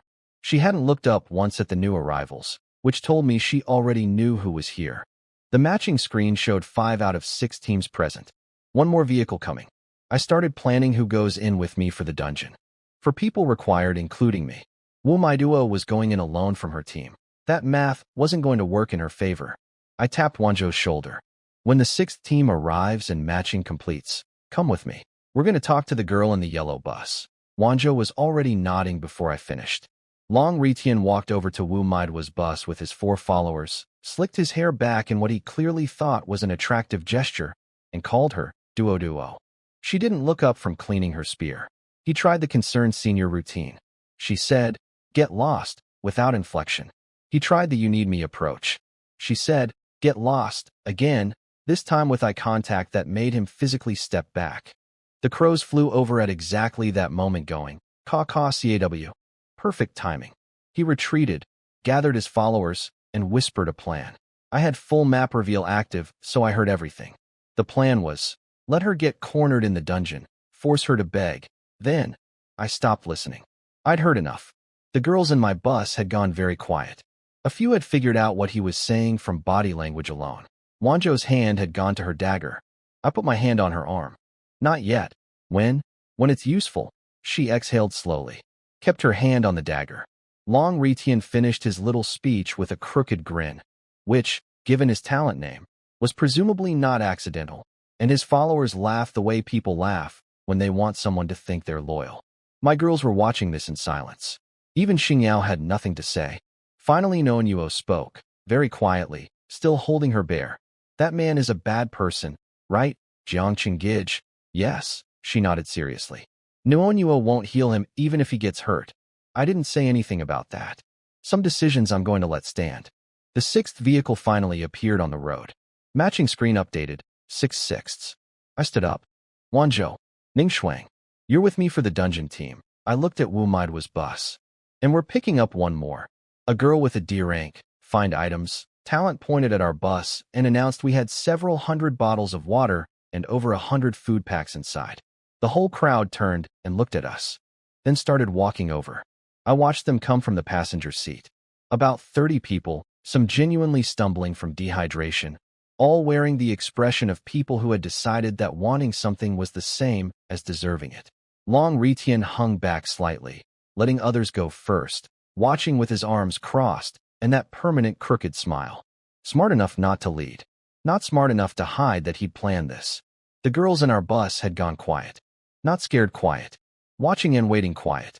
Wanzhou put her hand on her dagger. I opened the bus door and stepped out. Just me, standing at the bottom of the steps. The crowd slowed slightly when I appeared. I'm 183 centimeters. The Tachi was on my back. I hadn't activated anything. I was just standing there. I waited until they stopped a few meters away. You're thirsty, I said. Not a question. Several people nodded. Someone said they hadn't had water since morning. I looked at them for a moment. College students. Most of them scared, actually. Following the loudest person because that's what you do when you're terrified and don't have a better option. I looked at Long Ritian. He smiled at me. The crooked kind. I looked back at the group. I'll give water to anyone who's genuinely running out, I said. Come to the door one at a time. Teacher when we'll hand it out. Surprised silence. Then, just like that, 1 bottle each. You can drink it now. Long Ritian's smile flickered. This wasn't the scenario he'd planned for. I looked at him directly. You had something to say? He straightened his jacket. Just that it's good to see cooperation between teams. Sure, I said. I went back inside. Teacher Wen was already at the door with water bottles, handing them out one at a time with the calm efficiency of someone who has managed 40 people's needs all day and finds 30 more completely manageable. Wanzhou appeared beside me. You're just giving them water? Thirsty people make bad decisions, I said. Better they're thinking clearly when the dungeon starts. She considered this. And Long Ritian, he just watched me hand out supplies to people he was planning to starve into compliance. She understood. A leader who feeds people publicly versus one who hoards privately. The comparison made itself. I checked the matching screen. 6-6 teams. Dungeon opening in minutes. Time to go talk to Wu Mai Duo. Long Ritian slicked his hair back, straightened his jacket, and walked to our bus door like he was arriving at an event held in his honor. The door opened before he could knock. Me, standing in the doorway, looking down at him from bus height. He tried to look past me at the girls and wave hello. I stepped down onto the road and stood in front of him. He had to tilt his head back to see my face. The height difference was doing a lot of work right now, and I was fine with that. Behind him, his crowd had gone completely quiet when they saw the bus up close. The girls, the undamaged vehicle, the supplies visible through the windows. Several of his male followers had completely forgotten what they came over to say. Several of his female followers were saying my name to each other. Long Ritian heard this. His smile went slightly rigid. B-rank talent. He reminded himself loud enough for people to hear. I could wreck this guy. I looked at him calmly. You wanted water? I said. I heard. He blinked. Regrouped. Tried to launch into his student council president introduction. I cut it off gently. 1 survival coin per bottle. Fair trade. He stared. You have coins from your dungeon. We have water. That's how trade works. Behind him, some of his group was already nodding. Thirsty people do math fast when the answer is obvious. Long Ritian's whole power move depended on me being afraid of him or eager to impress him. I was neither. I was just standing here, blocking his view of the girls, offering him a transaction. He had 2 options, trade, or start something right now in front of 30 witnesses before a dungeon that needed everyone functional. He was smart enough to know which one made sense. Barely. Fine, he said. I nodded at Teacher One. She started handing out water at 1 coin each. Efficient. Professional. Completely unbothered by Long Ritian existing. I went back inside and looked at Tang Yen. You're with me. Dungeon time. Tang Yen sat up immediately, adjusted her hat, and looked at the nearest chest with visible longing. There will be chests inside, I said. She stood up faster than I've ever seen her move. Long Ritian announced himself. Student Council President. Knows the Dean. Very important. Wanted supplies for free based on general solidarity and his own confidence. I didn't shake his hand. Wanzhou tossed me a water bottle from the window without being asked. I caught it behind my back without looking. I don't know why I did that. Sometimes the moment just calls for it. I told him, 1 survival coin per bottle of water. 1 coin per pack of biscuits. His crowd lost their minds. Called it robbery. Suggested my water might be poisoned. One person asked if it had been soaked in something I won't repeat here. I turned around and walked back to the bus. Long Ritian stood there with his hand still sort of extended from when I'd ignored his handshake, looking at my back, doing the calculation of whether this was worth making a scene over right now. It wasn't, and he knew it. Then Wu Mai Duo walked over quietly, threw 3 survival coins at me without saying much, asked for 3 bottles of water. The crowd stared. 3 coins for 3 bottles when everyone else had been calling it robbery. She didn't explain herself. I caught the coins, checked them, nodded to Teacher One. 3 bottles came out the window. Wu Mai Duo said thank you and turned to go. Then Nuonyuo appeared in the window. She'd been watching the whole time. Antenna hair at maximum concern angle. She tapped Wu Mai Duo on the head with 1 finger, gently, the way you'd get someone's attention. And when Wu Mai Duo looked up, Nuonyuo held out her palm with 3 strawberry candies in it. These are for you, Wu Jijia. Jiang Chen says candy makes people happy. Nuonyuo knows you went through something bad. The antenna hair drooped. Then bounced back up. But it's okay. Eat the candy. Eat it, and it won't hurt anymore. That's what Nuonyuo does, Tang Yin added from behind her. These are Nuonyuo's private stash. Very exclusive. You're honored. Wu Mai Duo took the candy. For 1 second, just one, her eyes went red. She turned away fast, and walked back to her bus quickly. Head down, hands tied around 3 strawberry candies. I watched her go. Spear champion. Solo cleared a C-rank dungeon. Carried 38 children for half a day on nothing. Walked over and paid fair price for water without being asked to justify herself. I made a decision. Tang Yin, I said, we're going into the dungeon in a few minutes. You're still with me? Yes. She had her hat adjusted before I finished the sentence. And when the dungeon opens, I looked at Wu Maidwa's yellow bus. We're inviting one more person. The 6th parking spot filled with a red motorcycle arriving at full speed, doing a perfect sliding stop that left tire marks on the ground. White hair tied in a high ponytail with a crimson ribbon. Red eyes. A-rank red tachi across her back. White fitted shirt. Red high-slit cheapao skirt. Black strappy heels with tiny bells on the ankle that rang when she walked. She got off the bike, leaned against it, crossed her arms with the sword tucked in her elbow, closed her eyes. Done. Not looking at anyone. The crowd outside made various sounds of admiration and personal crisis. I activated full map reveal. Ing Feishua. S-rank talent. Sever the cage. A-rank weapon. Ice-cutting tachi. Attack power. 50. I read that twice. 50 base attack. S-rank talent that doubles attack gains and triples spirit gains. Active skill that triples both attack and agility for 30 seconds at the cost of 80% spirit. A-rank weapon adding 20 more attack, plus ice, slow plus spirit recovery on kill. Her talent also lets her roughly sense other players' strength. Which meant she already knew what I was looking at in this parking lot. Which meant she'd chosen to park next to our bus. Which meant she was doing the same math I was. Look score, 95. Good sense. Strong fighter. Came alone. Immediately started conserving energy. The girls in our bus had gone very quiet in the appreciative way. Wanzhou's eyes had that measuring look she gets when she's deciding if someone is a threat or an asset. Well, she asked. Strong, I said. Very strong. S-rank talent. A-rank weapon. 50 attack before buffs. Several girls made impressed sounds. And she parked next to us on purpose, Ningshuang said quietly, having noticed the same thing. Yes, I looked at Ing Feishua leaning against her motorcycle with her eyes closed and her bells quiet now that she'd stopped moving. 6 teams. B-rank dungeon. Last place gets pulled into horde mode. Long Ritian had a plan for us. We had a plan for him. This white-haired woman had presumably already calculated everyone's rough strength and chosen her position accordingly. Interesting dungeon this was going to be. I'm going to talk to Wu Maidwa first, I said. Then we go in.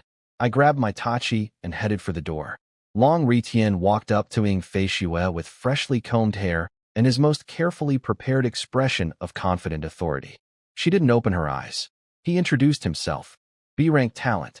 Student council president. Very important. Suggested she join his group for safety. She opened one eye. Looked at him the way you look at something you found in a drain. 3 words. Get lost. Trash. Then closed her eye again. The silence that followed was very complete. Then Xingyao's laugh erupted from our bus window. Big, genuine, completely uncontrolled, and filled the entire parking area. Long Ritian spun around and pointed at her. You think that's funny? Come out and fight. Xingyao made a face at him through the glass. Sorry, I have no self-control when something's hilarious. Then immediately laughed again. His followers were desperately trying not to join her. Several were failing. He looked at our bus. Looked at me looking back at him. Remembered he needed his energy for the dungeon. Walked away with whatever dignity he had left, which wasn't much. I watched him go. He'd mentioned Injure, producing ally in his whispered plan earlier. He was going to try to blind me in the dungeon. I filed that away. He was not going to enjoy this dungeon. The 6 screens flashed white simultaneously. Dungeon open. Red letters. Like blood. Then music started playing from somewhere in the air. A guitar. Then children's voices, clear and simple. Amani Nakapinda Nakapinda, Wee, a song about peace. Sung by children. Playing over a ruined city that had been bombed into rubble. The girls in the bus went very quiet. Even Xingyao stopped laughing. I picked up my tachi. Looked at Tang Yin. Ready? She nodded. Hat on straight. All the playfulness gone from her face. I looked at Wu Maidwa's yellow bus.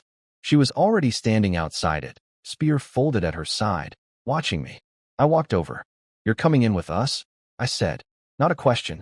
She looked at me for a moment. Then at our bus. Then back at me. Why? Because you're good at what you do. And you shouldn't be alone in there. Another pause. She nodded once. The children's song kept playing as we walked toward the city.